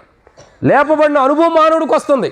ఇదే రాబో యుగం. రాబో యుగం మానవుడికి ఎలాంటిదంటే శ్రేష్టకరమైనది. ఎలాంటి యుగం ఇది? శ్రేష్టకరమైనది. కానీ చాలామంది నాలాంటి జ్ఞానవంతులు ఏమంటారు తెలుసా? చచ్చిపోయిన తర్వాత ఎవడు చూస్తాడు? బతికున్నప్పుడు చూద్దామని. బతికున్నప్పుడు మనం ఏం చేయాలా? ఏం తిందామా, ఏం తాగుదామా, ఏం సంపాదించుకుందామనే చూడాలి. బతికున్నప్పుడు మానవుడు అంతే కదా. అసలు నాకు ఒక ఆలోచన వచ్చింది, మనిషి ఎందుకు పుడుతున్నాడు అనే ఆలోచన వచ్చింది. ఎందుకు పుట్టాడంటే తల్లి గర్భం నుండి మానవుడు పుట్టాడు. ఎందుకు పుడుతున్నాడు? పుట్టిన తర్వాత మానవుడు ఏం చేస్తున్నాడు? తల్లి గర్భం నుండి వస్తున్నాడు, ఏడుస్తున్నాడు. ఏడుస్తున్న తర్వాత ఏం చేస్తున్నాడు? కొంతకాలానికి పెద్దోడు అవుతున్నాడు. పెద్దోడు అయిన తర్వాత స్కూల్కి పంపిస్తున్నారు. స్కూల్కి పంపించిన తర్వాత చదువుకుంటున్నాడు. ఎందుకు ఈ చదువు? ఇప్పుడు కాదు చదువు, ఇప్పుడు చదవాలి. చదువుతున్నాడు. చదివిన తర్వాత ఏం చేస్తున్నాడు? పెద్దోడు అవుతున్నాడు, మీసాలు వచ్చేస్తున్నాయి, తల్లిదండ్రులు కొడుతున్నాడు, తిడుతున్నాడు, కాలేజీకి వెళ్తున్నాడు, అంత అయిపోతుంది. కాలేజీకి వెళ్ళిన తర్వాత పెళ్లి వయసు వస్తుంది, పెళ్లి చేస్తున్నాడు. ఈయన చదువుకున్న చదువుకి ఏదో జాబ్ చేస్తున్నాడు. పుట్టాడు కాబట్టి ఈయనకు జీవిత భాగస్వామి సహాయం ఎవరో ఒకళ్ళు ఉన్నారు కాబట్టి పెళ్లి చేస్తున్నారు. పెళ్ళి అయిన తర్వాత ఏం చేస్తున్నాడు? పిల్లలకి అంటున్నాడు, జాబ్ చేస్తున్నాడు, పిల్లలకి అంటున్నాడు. ఇప్పుడు ఏం చేస్తున్నాడు? మళ్ళీ ఈ పిల్లలను చదివేయటం, మళ్ళీ ఈ పిల్లలను పోషించడం, మళ్ళీ పెద్ద చేసేలా పెళ్లి చేయటం. మళ్ళీ వాళ్ళు ఏం చేయాలక? వాళ్ళు పిల్లలను పుట్టింది, వాళ్ళు పిల్లలు కలిగి ఉండి పెళ్లి చేసుకోవడం, పిల్లలు పుట్టించుకోవడం, తర్వాత వాళ్ళు పిల్లలను చదివించుకోవడం. ఇంతే అంటే మానవుడికి ఇంతేనా పని చేసుకునేది? మానవుడు ఇట్టగా అయిపోతుంది. అందుకే అంటాడు మానవుడు, ఏం చేద్దామండి, ఎంత సంపాదించినా మనం తింటానికి పట్టుకూటికే కదా. కోటి విద్యలు కూటి కొరకే కదా. మరి ఎందుకోసం ఇంకా మనం ఎంత సంపాదించినా తింటానికే, నేను నా పిల్లలు తింటానికే కదా. అది పొరపాటు, అది కరెక్టే కాదని నేను అనట్లే. కానీ దాంట్లో ఇంకొక మర్మం ఉంది. ఏంటో తెలుసా? బైబిల్లో ఒక మాట ఉంది, ఒకడు సర్వలోకము సంపాదించుకున్నాడంట. అన్నీ సంపాదించుకున్నాడు. ఆస్తి ఉంది, పేరు ఉంది, ధనం ఉంది, ఐశ్వర్యం ఉంది, మంచి బంగ్లా ఉంది, కార్లు ఉన్నాయి, ఆస్తులు అన్నీ ఉన్నాయి. ఏమన్నాడు? వాడు సర్వలోకం సంపాదించుకున్నాడు. కానీ అన్నీ సంపాదించుకున్న తర్వాత ప్రాణాన్ని పోగొట్టుకున్నాడు. ఏమైందండి? ప్రాణం పోయింది. మరి ఇన్ని సంపాదించుకున్న ఉపయోగం ఉందా? లేదు. అన్నీ సంపాదించుకున్నాడు. కారు ఉంది, బంగ్లా ఉంది, పేరు ఉంది, ఊళ్ళో మంచి పేరు తెచ్చుకున్నాడు. మా గ్రామంలో మంచి పేరు ఉంది, ఫలానా అంటే మంచి వ్యక్తి, సహాయం చేస్తాడు, ఆర్థికంగా ఆదుకుంటాడు, అక్కర్లు తీరుస్తాడని మంచి పేరు ఉంది. సర్వం సంపాదించుకున్నాడు. ఒకేసారిగా ప్రాణం పోగొట్టుకున్నాడు. దాన్ని అనుభవించాడా? మంచి పేరుని అనిపించాడా?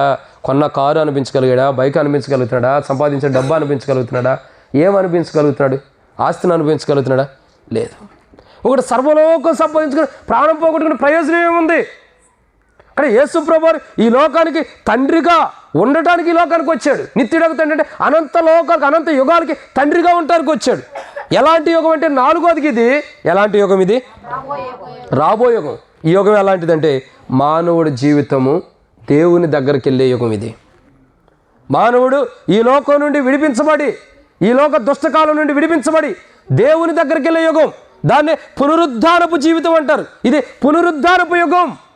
ఈ యుగంలో మానవుడు ఉండాలంటే యేసు ప్రభువా, నేను పాపిని, నా పాపాలు క్షమించి నా జీవితాన్ని మార్చని ఒప్పుకోవాలి.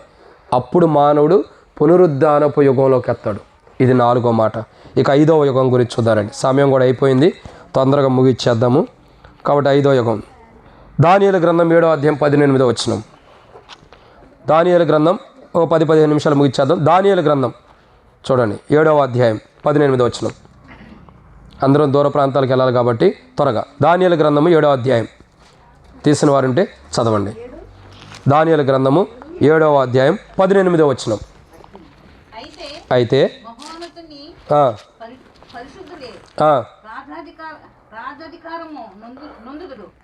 కొద్దిగా కష్టంగా అయినా సరే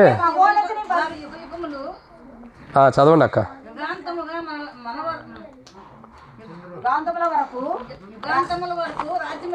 సర్లే, మీరిద్దరు గొడవాడుకోవద్దు, నేనే చదువుతా.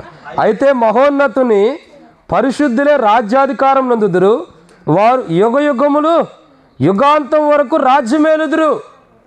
ఇది ఎన్నో యుగం? 5. మొట్టమొదటి యుగం మనుషుడు దేవుని సన్నిధిలో నివసించే యుగం. 2వ యుగం మానవుడి జీవితంలో ఉన్న పాప జీవితాన్ని మార్చుకోవడానికి దేవుడి సమయం ఇచ్చే కృపాయుగం ఇది 2వది. 3వ యుగం ఎలాంటిది? దుష్టయుగం. అంటే దుష్టత్వం కలిగిన జీవితం నుండి మానవుడు విడిపించబడటానికి యేసు ప్రభువు తనకు అప్పగించుకున్న యుగం ఇది. ఇది 4వ యుగం రాబో యుగం. అంటే మానవుడు పునరుద్ధానపు జీవితాన్ని పొందుకునే యుగం. 5వ యుగం ఇది ఎలాంటిదంటే, ఎలాంటిది యుగము? పరిశుద్ధులు రాజ్యాధికారులు, పరిశుద్ధులే రాజ్యాధికారం నొందుదురు, వారే యుగములు యుగాంతం వరకు రాజ్యమేలుదురు. ఇప్పటి వరకు చెప్పిన 3 యుగాలు భూమి మీద ఉండే, 4వ యుగము మధ్యాకాశానికి వెళ్ళేది. ఈ 5వ యుగం ఎలాంటిదండి? ఇది చెప్పండి. రాబో అయిపోయింది అక్క, ఇంకా రాబో ఏంటి? 5వ యుగం ఏంటి? 5వ యుగం పరిశుద్ధులే రాజ్యమేలే యుగం. ఇది ఏ యుగం? ఇది పరిశుద్ధులే రాజ్యమేలే యుగం. బా, ఇదంటూ ఒకటి ఉందని మనకు తెలుసా? మనకు ఒక యుగం ఉంది. ఎవరికి? అసలు పరిశుద్ధులు అంటే ఎవరు చెప్పండి మీ దృష్టిలో? మీ దృష్టిలో చెప్పండి. సిస్టర్స్ ఒక 2 మాటలు, బ్రదర్స్ ఒక 2 మాటలు చెప్పండి, త్వరగా ముగిద్దాం. చెప్పండి, పరిశుద్ధులు అంటే ఎవరు? దేవుని తెలుసుకుని రక్షించబడ్డవారు. ఇంకా మీరు చెప్పండి బ్రదర్స్, పరిశుద్ధులు అంటే ఎలాంటి వారు? క్షమించండి, 1 యోహాను రాసిన పత్రిక 1వ అధ్యాయం 7వ వచనంలో స్పష్టంగా ఉంది, యేసు రక్తం ప్రతి పాపం నుండి మనల్ని ఏం చేస్తుంది? పవిత్రులు అంటే పరిశుద్ధులే కదా. ఇప్పుడు చెప్పండి, పరిశుద్ధులు అంటే ఎవరు? క్రీస్తు రక్తం ద్వారా కడగబడిన వారు పరిశుద్ధులు. అర్థమైందండి? యేసు క్రీస్తు ప్రభు రక్తం ద్వారా కడగబడిన వారు పరిశుద్ధులు. ఇప్పుడు ఈ పరిశుద్ధులు ఏం చేస్తున్నారు? అక్క, మీ వాళ్ళు అందరూ వచ్చారు, ఎటు చూడొద్దు, రావాల్సిన వారు వస్తారు, అందరూ వాక్యం వైపు చూడండి, తొందరగా ముగిద్దాం, మళ్ళీ డిస్టర్బెన్స్, దీనివల్ల టైం వేస్ట్. కాబట్టి ఏ యుగం ఇది? పరిశుద్ధులు ఏ యుగం అంటే మనం చూస్తున్న 5వ యుగం పరిశుద్ధులు రాజ్యం వెళ్ళబోతున్న యుగం. ఆ యుగం ఎలాంటిది? ఆ యుగం ఎలాంటిదంటే, ఎలాంటిది? పరిశుద్ధులే రాజ్యం వెళుతున్నారు. ఎవరి పరిశుద్ధులు?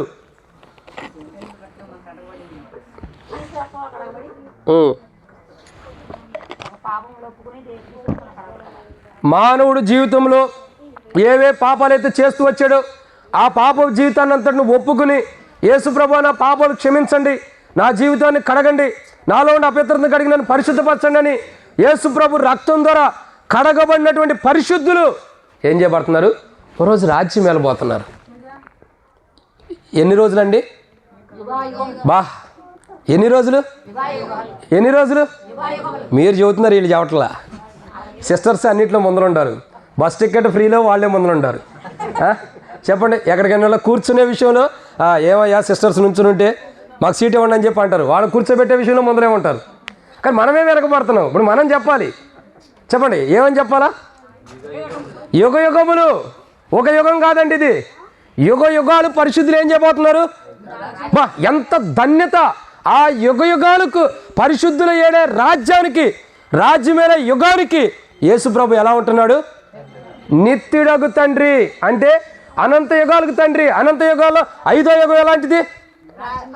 పరిశుద్ధుల రాజ్యమేల యుగం ఇది.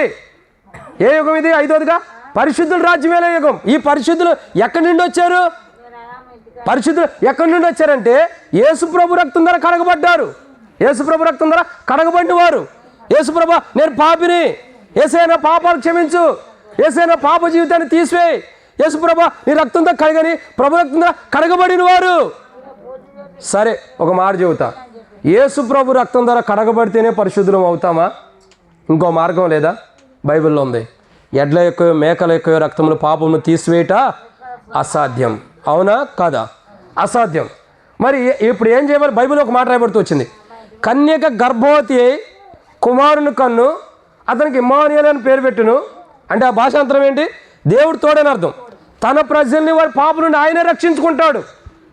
ఇప్పుడు యేసుప్రభు వారు ఎవరు? పాపం లేని పుట్టుక. అంటే సహజంగా మనుషుల యొక్క జన్మ ఎలా ఉంటుంది తెలుసా?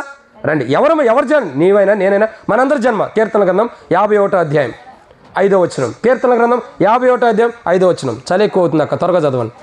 కీర్తన గ్రంథం 51వ అధ్యాయం 5వ వచనం. నేను పాపములో పుట్టినవాడును, పాపములోనే నా తల్లి నన్ను గర్భము. చదివేవాళ్ళు కొద్దిగా ముందలు వస్తే ఇంకా బాగుంటుంది. మీరు ఇప్పుడు వచ్చి మెల్లగా చదువుతుండే కాదు, స్పీడ్గా చదివేవాడు కొద్దిగా ఈ 4 రోజులన్నా స్పీడ్గా వస్తే బాగుంటుంది. కానీ ఏమని రాయబడుతూ వచ్చిందండి? ఏమని రాయబడుతూ వచ్చింది? నేను పాపంలోనే పుట్టినవాడును, పాపంలోనే తల్లి. ఇవి పాపం జీవితం అంటే ఏంటి? ఒక పురుషుడు ఒక స్త్రీ ఇద్దరు కలయికలోనే పిల్లలు పుడతారు. అదే మానవుడి జన్మ. కానీ యేసుప్రభు వారి యొక్క జన్మ ఎలాంటిది తెలుసా?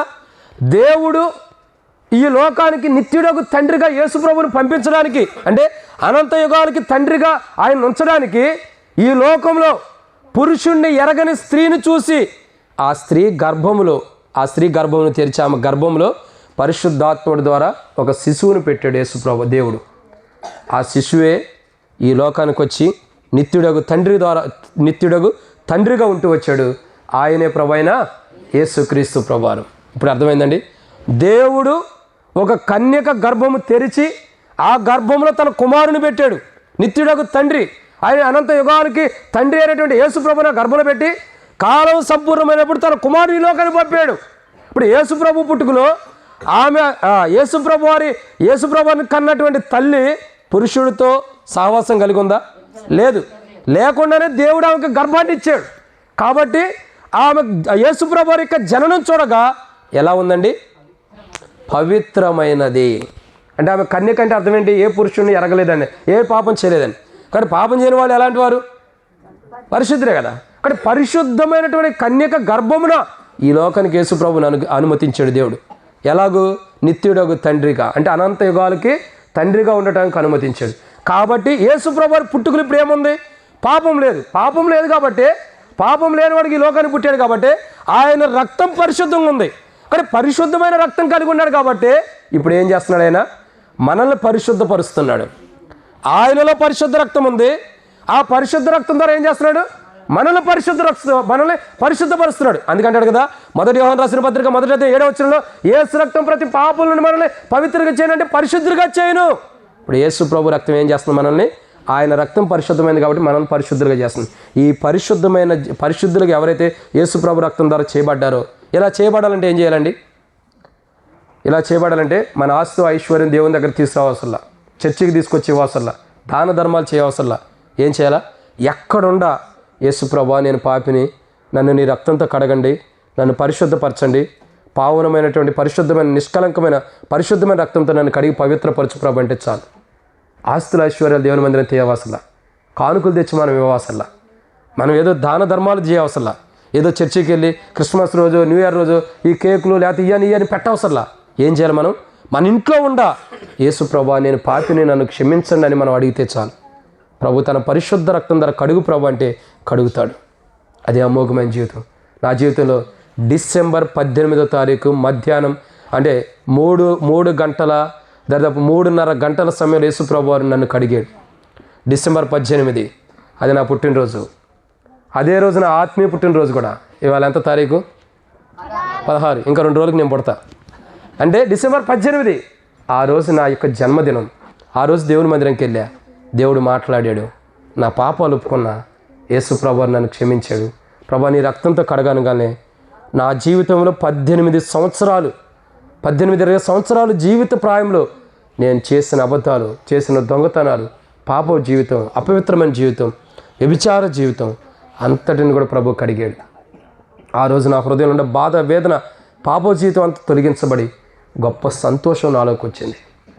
ఆ రోజు నుండి ఈ రోజుకి ఆ ప్రభు 2011లో ఇచ్చినటువంటి సంతోషం, డిసెంబర్ 18 మధ్యాహ్నం 3:30 గంటలకు ఇచ్చిన సంతోషం నేటికి నా దగ్గర నుండి ఎవరు ఎత్తుకుపోవట్లా. అంత గొప్ప సంతోషం ఎలా వచ్చిందంటే ఒకే మాట, యేసు ప్రభువా నీ రక్తంతో నన్ను కడిగి పరిశుద్ధుడిగా చేయి.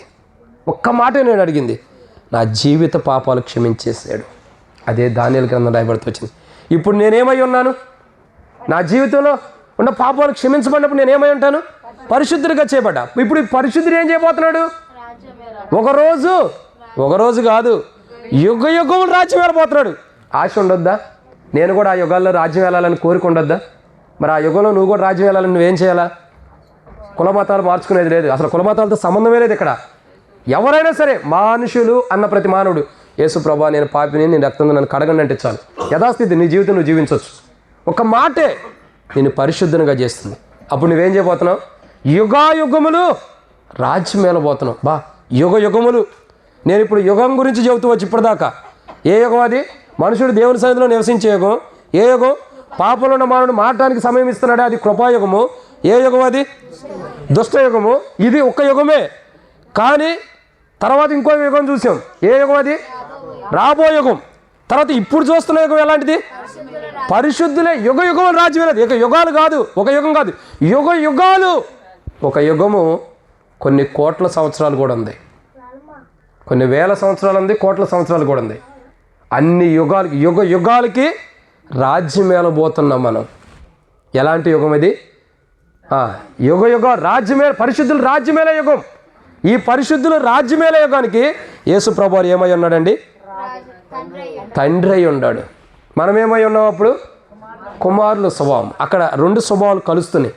ఆయన తండ్రి స్వభావాన్ని మనకు కనపరుస్తున్నాడు, మనం కుమారులుగా అక్కడ ఉంటున్నాం. ఇప్పుడు కుమారులుగా ఉన్నాం కాబట్టి, పరిశుద్ధులుగా ఉన్నాం కాబట్టి ఒకరోజు యుగ యుగాలు రాజ్యం వెళ్ళిపోతున్నాం. ఒక యుగమే ఎన్ని సంవత్సరాలు ఉంటుందో తెలియనప్పుడు ఎన్ని యుగాలు? యుగ యుగాలు అంటే ఆయన ఇన్ని యుగాలని చెప్పరా, 10 యుగాలు 100 యుగాలని చెప్పరా, ఎన్ని యుగాలు నువ్వు వెళ్ళబోతున్నావో రాజ్యం. ఆ ధన్యత కావాలంటే యేసు ప్రభువా నీ రక్తంతో నన్ను కడిగయ్యా, నన్ను కూడా పరిశుద్ధుడిగా చేయి, యుగ యుగాలు రాజ్యం వెళ్ళేటటువంటి బిడ్డగా ఆ పరిశుద్ధుడిగా నన్ను చేయని అడిగితే ప్రభు చేస్తాడు. ఇది ఎన్నో యుగం? 5. పరిశుద్ధులు రాజ్యమేలే యుగం, ఇది 5వది. ఇక 6వ యుగం ఏంటి? ముగిద్దామన్నాం కదా, ముగిచ్చేద్దాం రండి. 6వ యుగం రండి. దేవుని యొక్క వాక్యం చూసాను. కీర్తనల గ్రంథం 106వ అధ్యాయం.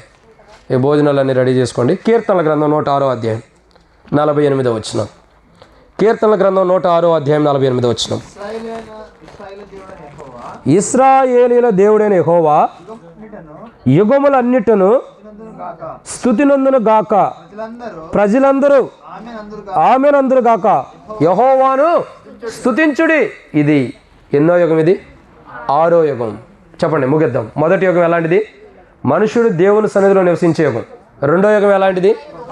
మానవుడు, పాపంలో ఉన్న మానవుడు జీవితం మార్చుకోవడానికి ఇచ్చే సమయం కృపాయుగం. 3వ యుగం ఎలాంటిది? మానవుడు ఉన్న దుష్టత నుంచి విడిపించేటటువంటి యుగం. 4వ యుగం ఎలాంటిది? రాబో యుగం. 5వ యుగం ఎలాంటిది? పరిశుద్ధులే రాజ్యమేల యుగం. ఈ యుగానికి నిత్యుడగు తండ్రి అంటే అర్థం ఏంటంటే అనంత యుగాలకు తండ్రి అని అర్థం. అనంత యుగాలు అంటే ఈ ఐదు యుగాలకి యేసు ప్రభు తండ్రిగా ఉండి తన బాధ్యతను, తండ్రి లాంటి బాధ్యతను నెరవేర్చి మనల్ని కాపాడుకున్నాడు. ఇక 6వ యుగం ఏంటంటే చూడండి ఏమని రాబడుతుంది? ఇశ్రాయేలు దేవుడైన యెహోవా యుగములన్నిటిను ఇక మనం స్తుతించే యుగం ఇది. రాజ్యమేల యుగం అయిపోయిన తర్వాత ఏం చేస్తున్నాం మనం? ఇక దేవుని స్తుతించబోతున్నాం. మొదటి మూడు యుగాలు ఏంటి? 1 మనుషులు దేవుని సన్నిధిలో నివసించే యుగం. 2వ యుగం కృపాయుగం. 3వ యుగం దుష్టయుగం. ఈ 3 యుగాలు ఈ భూమి మీద. 4వ యుగం ఏంటి? రాబోదు అంటే ఎత్తబడే యుగం. 5వ యుగం ఏంటి? రాజ్యమేల యుగం. ఇక ఇక్కడ లేదు మనకి. 6వ యుగం ఏంటి? దేవుని స్తుతించడం. ఈ యుగాలు ఎలాంటివి తెలుసా? ఇక్కడ కొంతకాలం ఉంటున్నావు, 3 యుగాల్లో ఉంటున్నావు. 4వ యుగానికి ఎత్తబడుతున్నావు. 5వ యుగం ఏమవుతుంది? రాజ్యమేల పోతున్నావు. 6వ యుగం ఏమవుతుంది? ఎంత ధన్యత! ఒక యుగమే దేవుని స్తుతిస్తున్నాం. ఒక యుగమా? యుగాల చూడండి ఏమని? యుగములన్నిటిను.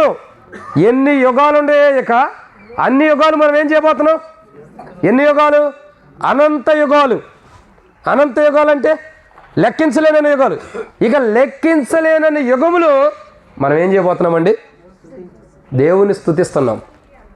ఆ స్తుతించే యుగానికి తండ్రిగా యేసు ప్రభువారు ఉన్నాడు. ఇది ఎక్కడ జరిగేది కాదండి. ఎక్కడ జరుగుతుంది? భూమి మీద స్తుతిస్తారు. ఇది వేరు. ఇక సంఘం ఎత్తబడింది, రాబోయే యుగం అంటే ఎత్తబడిపోతుంది. తర్వాత పరిశుద్ధులు రాజ్యం వెళ్తున్నారు. ఇప్పుడు స్తుతించే యుగం ఇది. బాబు ఏంటి నేను ముగించడానికి ప్రయత్నం తొందర తీసుకెళ్తాను, నువ్వేం తిట్టంటున్నా? కూర్చో. కాబట్టి ఎలాంటి యుగం ఇది? లాస్ట్ టైం ఇక్కడ దెబ్బ పడినట్టుంది. ఈయనగా నీక మీ తమ్ముడుగా నీకు పడింది ఇప్పుడు దగ్గర. కాబట్టి ఇది ఎన్నో యుగం? ఇది 6వ యుగం. ఈ యుగం ఎలాంటిది? ఈ యుగం ఎలాంటిదంటే దేవుని స్తుతించే యుగం. జీవితకాలం అంతయు దేవుని స్తుతిస్తూ ఉంటావు. మీరు అనొచ్చు, జీవితకాలం అంటే ఎన్ని సంవత్సరాలు బ్రదర్? మానవుడికి ఈ లోకంలో ఎన్ని సంవత్సరాలు అండి ఆయుష్? బైబుల్ ప్రకారం అయితే 70 సంవత్సరాలు, అధికమైన 80 సంవత్సరాలు బైబిల్ లెక్క ప్రకారం. ఒకప్పుడు మానవుడు ఎన్ని సంవత్సరాలు జీవించాడు? 960 చిల్లర జీవించాడు. 960 సంవత్సరాలు, ఇంకా కొద్దిగా అటు ఇటు అయినా, 1, 2 అటు ఇటు అయినా 960 సంవత్సరాల దాకా మానవుడు జీవించాడు. ఇప్పుడు ఎన్ని సంవత్సరాలు జీవిస్తున్నాడు? 900 సంవత్సరాలు ఎగిరిపోయినాయి, 60 సంవత్సరాలకు వచ్చేసినాయి. బైబిల్ రాసినప్పుడేమో 70 సంవత్సరాలు. బైబిల్ రాసి ఇప్పుడు ఎన్ని సంవత్సరాలు? చాలా సంవత్సరాలు. ఇప్పుడు ఎన్ని సంవత్సరాలకు వచ్చినాయి? పైన 900 సంవత్సరాలు ఎగిరిపోయినాయి. ఇప్పుడు 60 సంవత్సరాలు మానవుడు జీవిస్తుంది. అసలు 60 కూడా ఎవరు జీవిస్తున్నారండి? పాప జీవితాలు, అపవిత్రమైన అలవాట్లు, చెడ్డ అలవాట్లు కలిపి బైక్ మీద స్పీడ్గా వెళ్ళి దేనికో దాన్ని గుద్దుతున్నాడు. 30 సంవత్సరాలకి 20 సంవత్సరాలు చచ్చిపోతున్నాడు. గ్యాస్ ట్రబుల్, ఎన్ని రోగాలు తెచ్చుకుంటున్నావు? చేయరాని తప్పులు చేసి ఎన్ని బలహీనతలు. వీటన్నిటిని బట్టి తొందరగానే మానవుడు ఇక 70 సంవత్సరాలు కూడా లేదు. 900 ఎగిరిపోయినాయి.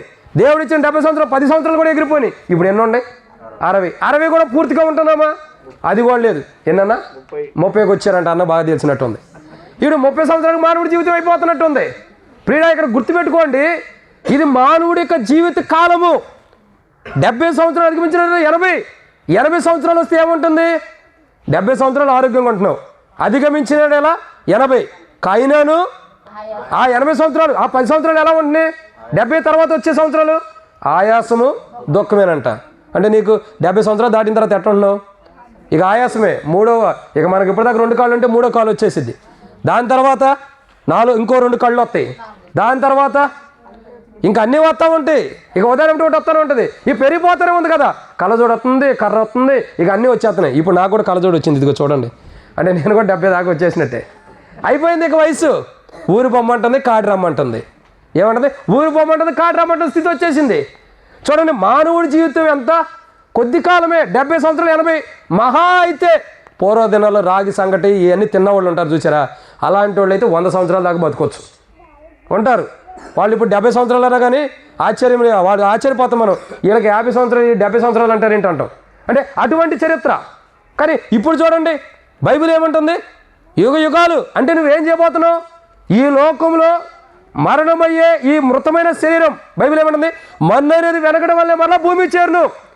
మృతమయ్యే ఈ శరీరం మన్నైపోతుంది. మహిమ గల శరీరంతో నువ్వు లేపబడుతున్నావు. ఈ మహిమ గల శరీరానికి మరణమే లేదు. ఈ మహిమ గల శరీరానికి మరణమే లేదు.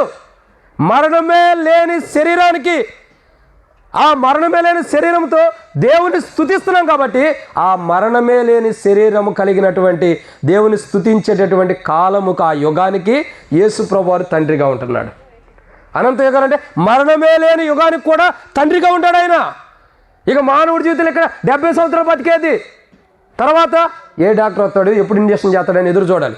ఏ గోళీలు వస్తాయని, ఏ దవాఖానానికి పోవాలని, డబ్బులు లేకపోతే సర్కారు దవాఖానికి వెళ్తాం, డబ్బులు ఉంటే ప్రైవేట్ దవాఖానికి వెళ్తాం. అవునా? ఈ సమీపంలో ఏ దవాఖాన ఉంది? అందరికీ నోటేటుగా ఉండిద్ది. చిన్నపిల్లలకి అమ్మ హాస్పిటల్, పెద్ద పిల్లలకి అయితేనేమో మాధవి హాస్పిటల్. ఇయే కదా దవాఖాన. తొందరగా వెళ్ళిపోతాం ఏది బాగోపోయినా. కానీ ఇది ఈ కాలం వరకే, ఈ లోకంలో ఉన్నంత వరకే. కానీ ఒక యుగం ఉంది, దేవుని స్తుతించే యుగం. ఆ యుగంలో రోగాలే ఉండవు. ఆ యుగంలో మరణమే లేదు. ఆ యుగంలో ప్రభా భూమి మీద నాకు గ్యాస్ ట్రబుల్ ఉంది, హార్ట్ స్ట్రోక్ ఉంది, హార్ట్ ప్రాబ్లం ఉంది ప్రభా, ఏడ కూడా అది ఉండిద్దా? ఇక నువ్వు వెళ్ళిన తర్వాత ఇంకా లేదు. అది దేహం వరకే. గ్యాస్ అయినా, హార్ట్ ట్రబుల్ అయినా, హార్ట్ ప్రాబ్లం అయినా, షుగర్ అయినా, బీపీ అయినా ఈ దేహం వరకే. దేహం నుండి ఆత్మకు కాదుగా. ఈ ఆత్మ మహిమ గల శరీరంతో లేపబడినప్పుడు ఏముంది? అక్కడ మరణమే లేదు.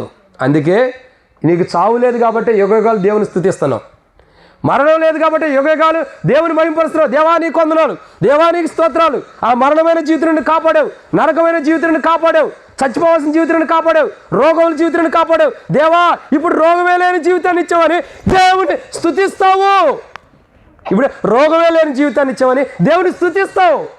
అదే గొప్ప జీవితం, అదే యుగం. ఒకరోజు కాదు, యుగములన్నిటిని ఏం చేస్తున్నాం? మనము దేవుణ్ణి స్తుతించబోతున్నాం. దేవా నువ్వెంత గొప్పవాడివి.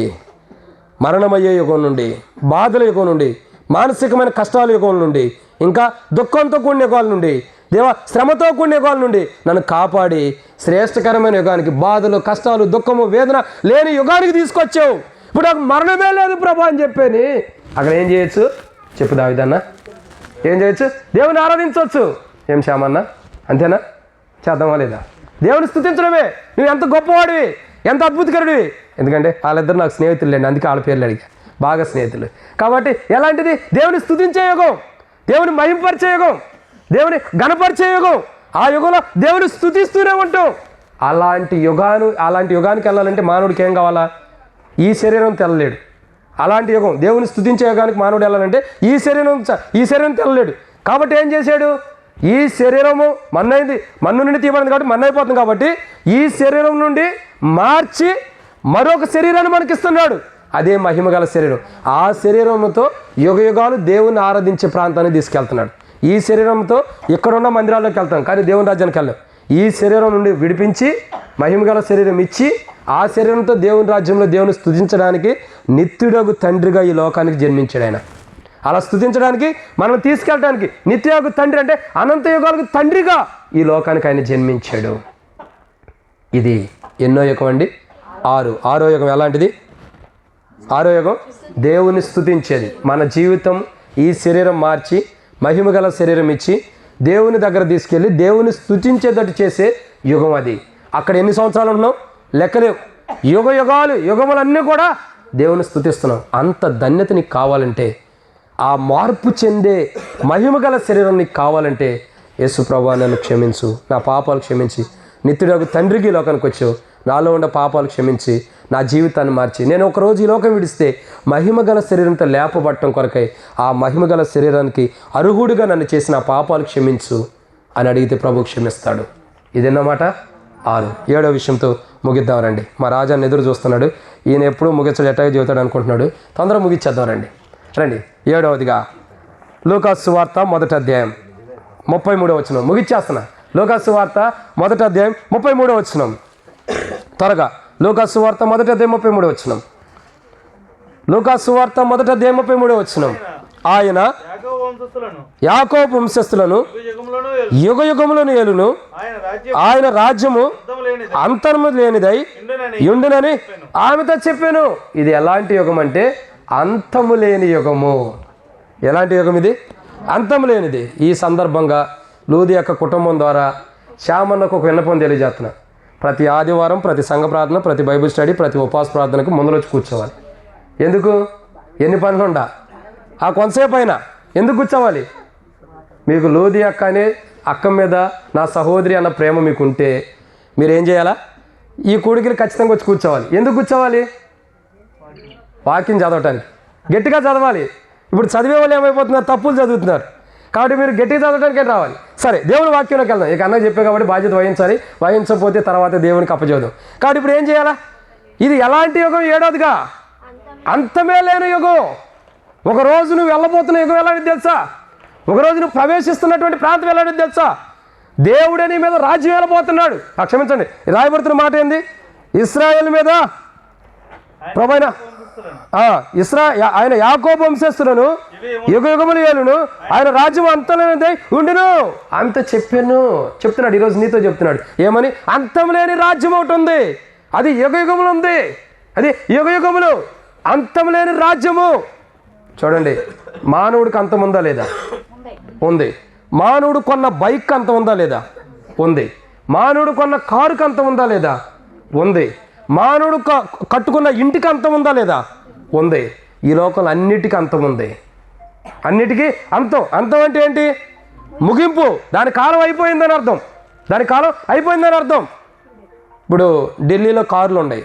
ఈ మాట చెప్పి నేను ముగిచ్చేస్తా. ఢిల్లీలో కార్లు, కొత్త కారు ఎన్ని సంవత్సరాల వరకు అక్కడ వాడవచ్చు చెప్పండి? 15 సంవత్సరాలు. ఇప్పుడు మార్చినట్టు ఉండారన్న, కొద్ది తగ్గించినట్టున్నారు. 10-12 సంవత్సరాలు వేసుకోండి. 12.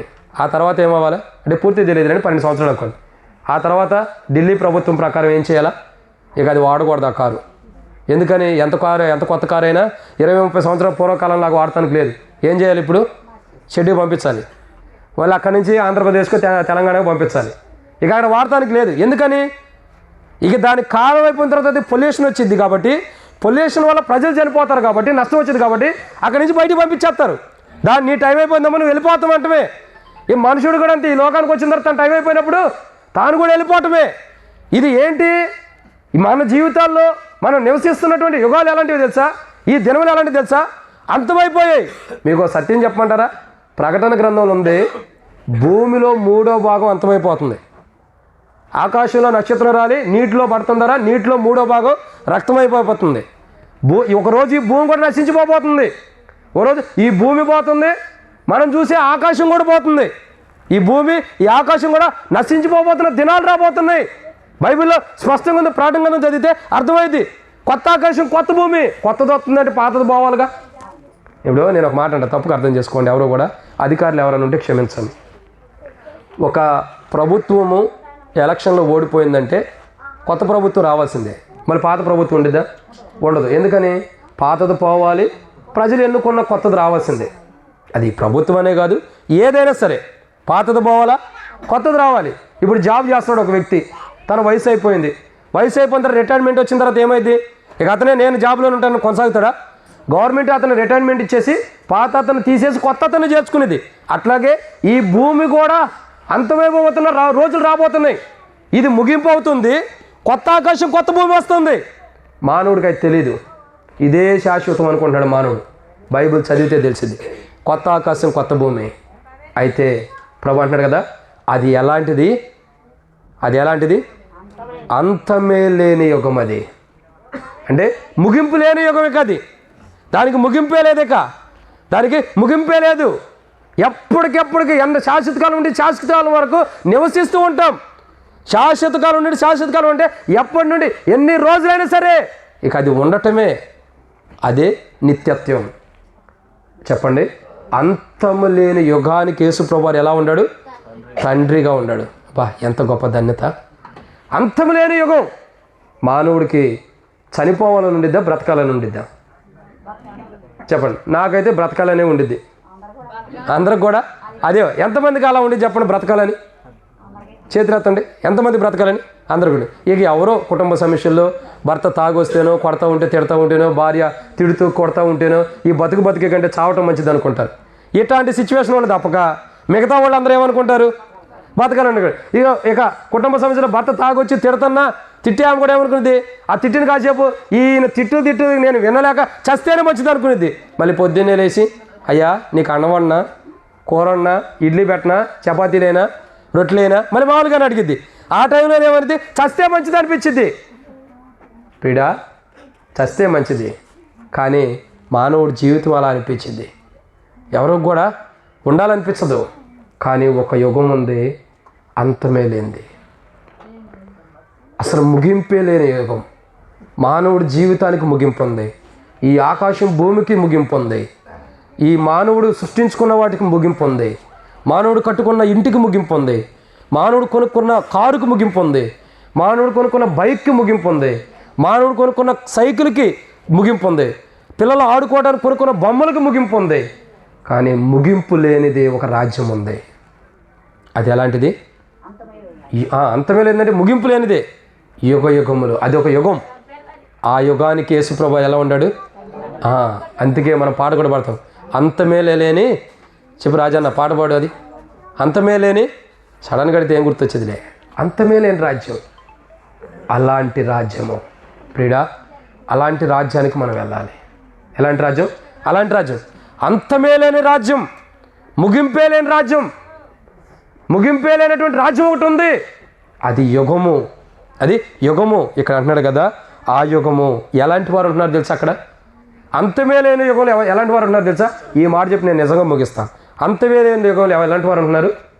కాదన్నా, నేను చెబుతా చూడు.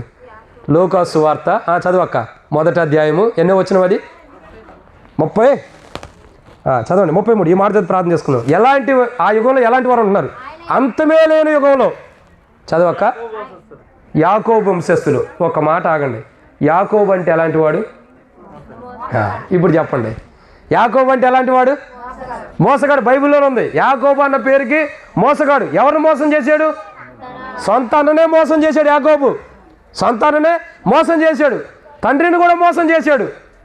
పిల్లనిచ్చిన మామను కూడా మోసం చేశాడు. ఒక పిల్లని కాదు, 2 పిల్లల్ని ఇచ్చాడు.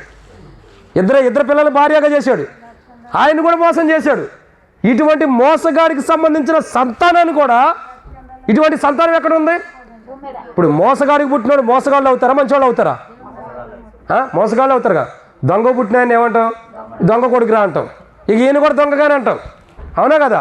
ఇప్పుడు మోసగాళ్ళకి పుట్టినాడు మోసగాళ్ళే. ఇప్పుడు మోసగాడికి పుట్టినటువంటి కుటుంబీకుల్ని, మోసం చేసే గుణలక్షణాలు కలిగిన వారిని మార్చి, వారి జీవితాలు మార్చి మంచివారిగా చేసి అంతమే లేని యుగానికి పంపిస్తున్నాడు. ఎంత గొప్ప ధన్యత! మోసం చేసేటటువంటి మనుషుల్ని ఆ మోసపు జీవితం నుండి మార్చి, ఆ మోసపుతో జీవితం కలిగిన మనుషుల్ని వారి జీవితాన్ని మార్చి అంతమే లేని రాజ్యానికి, అంతమే లేని యుగానికి పంపిస్తున్నాడు మనుషుల్ని. దేవుడు ఎంత ప్రేమమయుడు ఇక్కడ అర్థమవుతుందండి. దేవుడు ఎంత ప్రేమమయుడు ఇక్కడ అర్థమవుతుంది. ఎంత ప్రేమమయుడు! మోసమే, చెప్పండి, మోసము చేసే జీవితం కలిగిన మనుషుల్ని, మోసమే లేని ప్రాంతాన్ని, మోసమే కలిగిన మనుషుని తనలో ఉన్న మోసపు జీవితాన్ని తీసేసి ఇంకెక్కడ తీసుకెళ్తున్నాడు? మోసమే చేయని ప్రాంతాన్ని తీసుకెళ్తున్నాడు. అదే యుగములు. అదే యేసు ప్రభువారు తీసుకెళ్తాడు. ఎవరు తీసుకెళ్తారు కాదు, యేసు ప్రభువారు తీసుకెళ్తాడు. ఏ యుగం ఇది? చెప్పండి, ముగిద్దాం. యాకోబు వంశస్థులను. యాకోబు అంటే ఎవరు? మోసగాడు సంబంధించిన, మోసపు చేసే జీవితాలు కలిగిన మనుషుల్ని, వారి జీవితాన్ని మార్చి, వారి మోసపు జీవితాన్ని మార్చి, అనేకులు మోసం చేసే జీవితాన్ని మార్చి ఇప్పుడు ఏం చేస్తున్నాడు? అంతమే లేని యుగాన్ని తీసుకెళ్తున్నాడు. ఆ యుగములో యేసు ప్రభువారు తండ్రిగా ఉంటున్నాడు. ఎవరికి తండ్రిగా ఉన్నాడు? అక్కడ మోసం చేసి తన మోసపు జీవితాన్ని మార్చుకుని, మోసపు జీవితాన్ని మార్చుకున్న మనుషులకి తండ్రిగా ఉన్నాడు. చెప్పండి, ఎలాంటిది? మంచిదేనన్నా, ఉంటే మంచిదే. మాకు తెలుసు, మంచివాడే కాబట్టేగా చెబుతుంది. ఆయన ఉంటే మంచిది కాదు, మంచివాడే కాబట్టేగా చెబుతుంది. కాబట్టి ఎలాంటి యుగం ఇది? చెప్పాలి, అంతం లేని యుగం. ఈ అంతం లేని యుగంలో ఎవరంటున్నారు? మోసం, అనేకులను మోసం చేస్తున్న మనుషులు తమ జీవితాన్ని మార్చుకుని, అయ్యా నేను పలానోని మోసం చేశాను, నా మోసపు జీవితాన్ని క్షమించని జీవితాన్ని మార్చుకుని, ఆ మార్పు చెందినటువంటి మనుషులు అంతమే లేనటువంటి యుగంలోకి వెళ్తున్నారు. ఇది ఈ యుగానికి అంతమే లేని యుగంలో మోసపు జీవితం కలిగిన వారు మోసపు జీవితాన్ని మార్చుకుని మంచిగా మారి ఆ యుగంలో ఉంటున్నారు, అంతం లేని యుగంలో. అదే అంతం లేని యుగం. ఈ యుగానికి యేసు ప్రభువారు ఎలాంటి వారు? అదే నిత్యుడగు తండ్రి. అంటే అర్థం ఏంటి? అనంత యుగాలకు ఆయన తండ్రి. అనంత యుగాలు అంటే ఎన్ని యుగాలు చెప్పండి? ఇప్పుడు చాలా యుగాలు ఉన్నాయి, కానీ ఎన్ని యుగాలు చూసాం? 7. 7 మొదటి యుగం ఎలాంటిది? యేసుక్రీస్తు ప్రభువు నిత్యుడకు తండ్రి అంటే అనంత యుగాలకు తండ్రి. ఏ యుగానికి తండ్రిగా ఉన్నాడు? మొదటగా మానవుడు నివసించేది. 2 కృపాయుగానికి. అంటే కృపాయుగం అంటే అర్థం ఏంటి? మానవుడు దేవుని సన్నిధిలో నివసించే యుగం మొదటిది. 2వ యుగం కృపాయుగం అంటే పాపంలో ఉన్న మానవుడు జీవితం మార్చుకునే యుగం. 3వ యుగం ఏంటి? దుష్టయుగం అంటే దుష్టపు చేతిలో నుండి విడిపించబడే యుగం. 4వ యుగం ఏంటి? రాబోయే యుగం అంటే పునరుద్ధానపు యుగం. 5వ యుగం ఏంటి? పరిశుద్ధుల రాజ్యమేల యుగం. 6వ యుగం ఏంటి? దేవుని యుగ స్తుతించే యుగం. 7వ యుగం ఏంటి? అంతమే లేని యుగం. ఆ యుగంలో నువ్వు ఉండాలంటే యేసు ప్రభా నేను పాపి నన్ను క్షమించండి చాలు. అందుకే ప్రభు అన్నాడు కదా, ఆ యుగంలో నిన్ను ఉంచడానికి. మత్తయి సువార్త 11:28 ఒక మాట అన్నాడు. ఏమన్నాడు తెలుసా? ప్రయాసపడి అంత యుగంలో ఉండాల్సిన జీవితాన్ని పోగొట్టుకునే మనుషులారా, యుగాలు ఉండాల్సిన జీవితాన్ని పోగొట్టుకోవడానికి పాప జీవితం కొరకు ప్రయాసపడుతున్న మనుషులారా, నా యొద్దకు రండి, మీకేం చేస్తాను? విశ్రాంతి అంటే అంతమే లేని జీవితాన్ని మీకు ఇస్తా, అంతమే లేని యుగాల్లోకి మిమ్మల్ని ప్రవేశింపజేస్తా. Come on to me, I will give you rest. నా దగ్గర నేను మీకు విశ్రాంతిని ఇస్తా. ఈ యుగాల్లో ఎలా ఉంటుంది? దుష్టయుగం ఇది, పాపయుగం ఇది. ఈ యుగం చూస్తే మానవుని నశింపు చేసే యుగం. ఇలాంటి యుగాన్ని నుంచి నేను విడుదల ఇవ్వడానికి యేసు ప్రభువారు నీకు విడుదల ఇవ్వడానికి ఇష్టపడుతున్నాడు. రా. కులంతో సంబంధం లేదు, మతంతో సంబంధం లేదు. అసలు యేసు ప్రభువారు ఎక్కడ కూడా బైబిల్లో నాకు తెలిసి నేను చెప్తున్నా, పలానా కులానికి పలానా మతానికి సంబంధించిన వాడిని నేను ఎక్కడా చెప్పలా. ఆయన అన్నాడు, నశించిన వారిని వెతికి రక్షించడానికి నేను వచ్చాను అన్నాడు. ఒకటే, మనం పరిశుద్ధుల్లాగా యుగములు ఏలాలంటే, రాజ్యం ఏలేవారుగా పునరుద్ధానపు యుగం కావాలంటే, దేవుని స్తుతించే యుగంలో మనం ఉండాలంటే, ఇంకా అంతం లేని యుగంలో మనం ఉండాలంటే, మనం ఈ దుష్టయుగం నుండి విడిపించబడాలి. దేవుని సన్నిధిలో ఉండే యుగంలోకి రావాలి. మనం తర్వాత ఇంకా ఎలాంటిది? పాప జీవితం నుండి దేవుడు సమయం ఇస్తాడు, కృపాయుగాన్ని సద్వినియోగపరచుకోవాలి. మొట్టమొదటి యుగం ఎలాంటిది? దేవుని సన్నిధిలో మానవుడు దేవుని సన్నిధిలో నివసించే యుగం. 2వ యుగం పాపంలో ఉన్న మానవుడు జీవితం మార్చుకోవడానికి ఇచ్చే సమయం ఇచ్చే కృపాయుగం ఇది.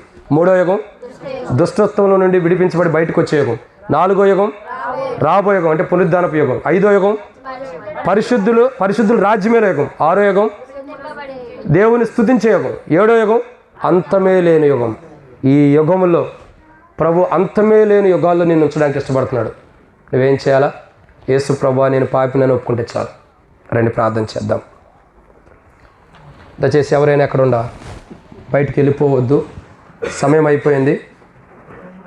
ప్రార్థనతో ముగించుకుంటాం. ప్రార్థన దయచేసి ఎవరు కూడా అటు ఇటు వెళ్ళొద్దు. ఒక చక్కటి ప్రార్థన చేసుకుందాం. నిత్యుడగు తండ్రి అంటే అనంత యుగాలకు ఆయన తండ్రి అని అర్థం. అనంత యుగాలు అంటే లెక్కించలేనన్న యుగాలు. కానీ ఒక 7 యుగాల గురించి మనం చూస్తున్నాం. ఎవరు మాట్లాడొద్దు. 7 యుగాల గురించి మనం ఇక్కడ చూస్తున్నాం. ఆ 7 యుగాల్లో మనం ఒక ప్రార్థన చేసుకుందాం. ప్రభువా నిజమే, నేను నీ సన్నిధిలో నివసించే యుగంలోనే ఉండాలి. ప్రభువా కృపాయుగంలో ఉన్నాం కాబట్టి పాప జీవితాన్ని మార్చుకోవాలి.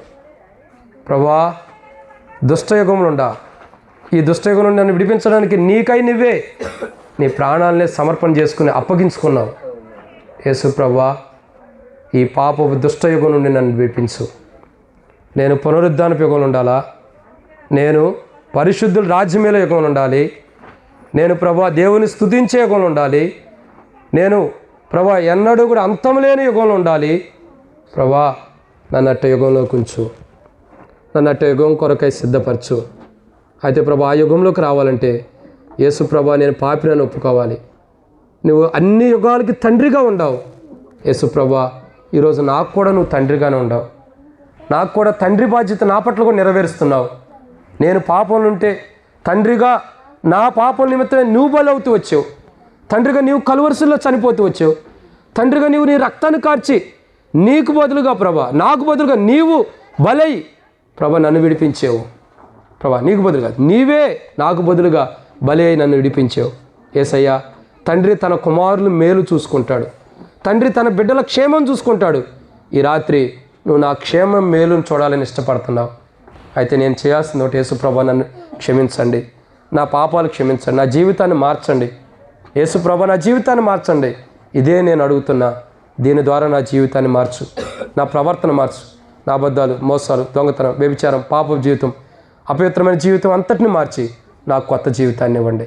నీలో నివసించే ధన్యత దయచేయండి. యేసు ప్రభువా నా జీవితాన్ని మార్చమని. దేవా నాకు కృపాయుగంలో నాకు సమయం ఇస్తున్నావు. ఇది కృపాయుగం. నేను మారటానికి నాకు సమయం ఇస్తున్నావు. ఈ యుగంలోనే నేను మారుతున్నా. ప్రభా నన్ను క్షమించు. నా జీవితాన్ని మార్చి నీ రక్తంతో కడిగి, నన్ను నీ రక్తంతో పరిశుద్ధమైన రక్తంతో కడిగి నా జీవితాన్ని మార్చి పరలోక రాజ్యాన్ని వారసుడిగా చేయమని ప్రభు యేసుక్రీస్తు నామమున పేరిట ప్రార్థిస్తున్నాను తండ్రి. అట్లాగే మౌనంగా కళ్ళు మూసుకుని ఉండండి. ఎవరైనా నూతనంగా వచ్చిన వారుంటే, యేసు ప్రభువా నేను పాపిని, నా పాపాలు క్షమించి మీ రక్తంతో కడగండి అని ఎవరైనా అడిగుంటే మీరు కళ్ళు మూసుకునే ఉండండి. మీ కుడి హస్తం మీ తలగన పైకెత్తించండి. మీకోసం ప్రార్థన చేస్తా. ఎవరైనా ఉన్నారా? సహోదరుడా యేసు ప్రభు నేను క్షమించను గాక. సహోదరి యేసు ప్రభు నేను క్షమించి నీ ప్రభు యొక్క రక్తం ద్వారా నిన్ను కడుగును గాక. ఇంకెవరైనా ఉన్నారా? ఇంకా ఎవరైనా? యేసు ప్రభువా నన్ను క్షమించండి, నా జీవితం మార్చండి, నీ రక్తంతో నన్ను కడగండి అని ఇంకెవరైనా అడుగుతుంటే మీ కుడి హస్తం మీ తలగన పైకెత్తించండి. ఇంకెవరైనా ఉన్నారా? సహోదరి యేసు ప్రభు నిన్ను కూడా క్షమించను గాక. సహోదరి యేసు ప్రభు నిన్ను కూడా తన రక్తంతో, సహోదరిలారా యేసు ప్రభు మిమ్మల్ని తన రక్తంతో కడుగును గాక. సహోదరిలారా యేసు ప్రభు మిమ్మల్ని తన రక్తంతో, పౌరమైన రక్తంతో కడుగును గాక. ఇంకెవరైనా ఉన్నారా? ఇది కులానికి మతానికి మార్చుకునే సన్నివేశం కాదు. ఇది మన మనస్సు మార్చుకునేది, మన ప్రవర్తన మార్చుకునే సిచ్యువేషన్. ఇంకెవరైనా ఉన్నారా? ఇంకా ఎవరైనా? చేయతను మీ కుడి హస్తం మీ తలగన పైకెత్తించండి. మీకోసం ప్రార్థన చేస్తా. ఇంకా ఎవరైనా ఉన్నారా? ఇదిగో యేసు ప్రభువు నాకు కావాలి, ఆయన రక్తంతో నేను కడగబడాలి, నా జీవితం మార్చబడాలి, నేను అంతమే లేని యుగంలో ఉండాలి, నా జీవితం శ్రేష్టకరమైన ఉండటం కొరకు ఇన్ని 7 యుగాల కొరకు యేసు ప్రభు తండ్రిగా ఉన్నాడు, నేను యేసు ప్రభు తండ్రిగా ఉండ యుగాల్లో నేను ఉండాలి అని ఎవరైనా అడుగుతుంటే మీ కుడి హస్తం ఎత్తండి. ఇంకెవరైనా ఉన్నారా? ఇంకా ఎవరైనా? సహోదరుడా సహోదరిలారా కుడి హస్తరేత్ర మిమ్మల్ని అందరినీ ప్రభు క్షమించును గాక. ప్రార్థన చేసుకుందాం. చివరి ప్రార్థన కేక్ కొరకు రెండిటికి కలిపి ప్రార్థన. రాజన్న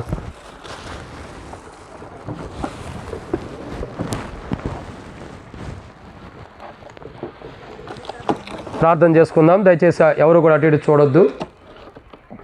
కేక్ కొరకు చివరి ప్రార్థన రెండు కలిపి. అనకు సైడ్ అనకు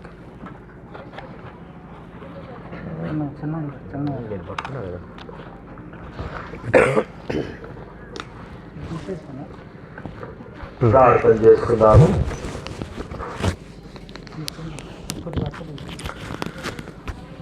పరలోకమందున్న తండ్రి, యేసు ప్రభు నామమున మీకు కృతజ్ఞతాస్తులు చెల్లిస్తూ ఉంటున్నాం. మీరు యుగయుగములు తండ్రివై ఉన్నందుకు స్తోత్రాలు చెల్లిస్తూ ఉంటున్నాం. అనంత యుగాలకు దేవుడు అయినవు తండ్రి అయినందుకు స్తోత్రాలు.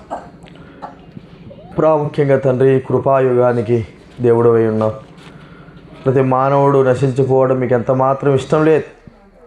అందుకే కృపాసత్య సంపూర్ణుడుగా మా మధ్య ఈ లోకంలో 2024 సంవత్సరాల క్రిందట జన్మించినందుకు మీకు కృతజ్ఞతాపూర్వకంగా స్తుతి ఘనత చెల్లిస్తూ ఉంటున్నాం. నిజమే ప్రభువా, మానవుడు దేనికైతే అర్హత లేడో దాని అర్హత జరిగించి ఈ లోకంలో తిరిగి తనకు సమయం ఇచ్చి నిత్య జీవం పొందగలిగే బాధ్యతను మానవుడికి అనుగ్రహించేందుకు మీకు స్తోత్రాలు.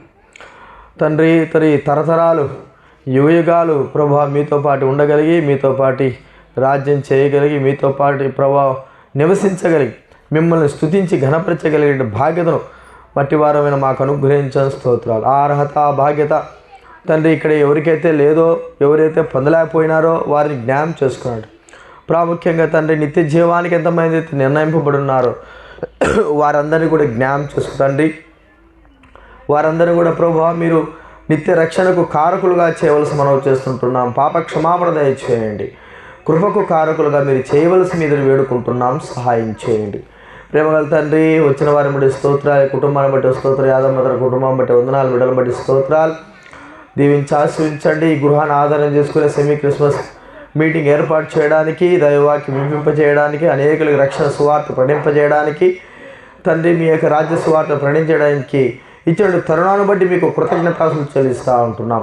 దీవించి ఆశ్రయించండి. ఈ పరిచయాలు అన్నింటిలో కూడా మీరు తోడైనందుకు స్తోత్రాలు. వాతావరణం కూడా మీరు స్వాధీనించుకున్నారు. వచ్చిన వారి బట్టి స్తోత్రాలు చెల్లిస్తూ ఉంటున్నాం. ప్రాముఖ్యంగా తండ్రి ఈ కేక్ను కూడా దీవించి ఆశ్రయించు. కేక్ పట్ల ప్రభా మరి ఈ కేక్ ద్వారా వచ్చిన జ్ఞానం చేసుకునండి. ఈ కేక్ వల్లే ప్రభా అనేకమైన వారు దేవుని కొరకై ప్రభా మరి తీపిదనంగా అనేకులకి ఆకర్షించే రీతిగా వారి జీవితాలు ఉండడానికి అనుగ్రహించవలసి మనం చేస్తుంటున్నాం.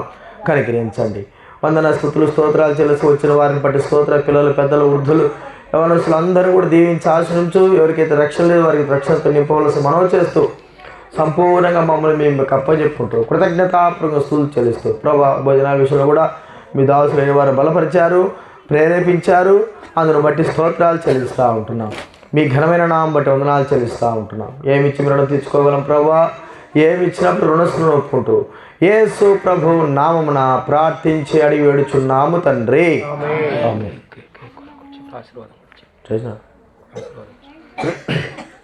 ఆశీర్వాదం తీసుకుందాం. తండ్రి అయిన దేవుని ప్రేమయు, ప్రభు అయిన యేసుక్రీస్తు వారి యొక్క కృపయు, పరిశుద్ధాత్మ కన్నుల సహవాసము చేరవచ్చిన మనకు సకల పరిశుద్ధులకు ఈ కుటుంబానికి దైవబడిన వారికి ఇప్పుడెల్లప్పుడు సదాకాలము తోడై ఉండునుగాక. ఆమేన్.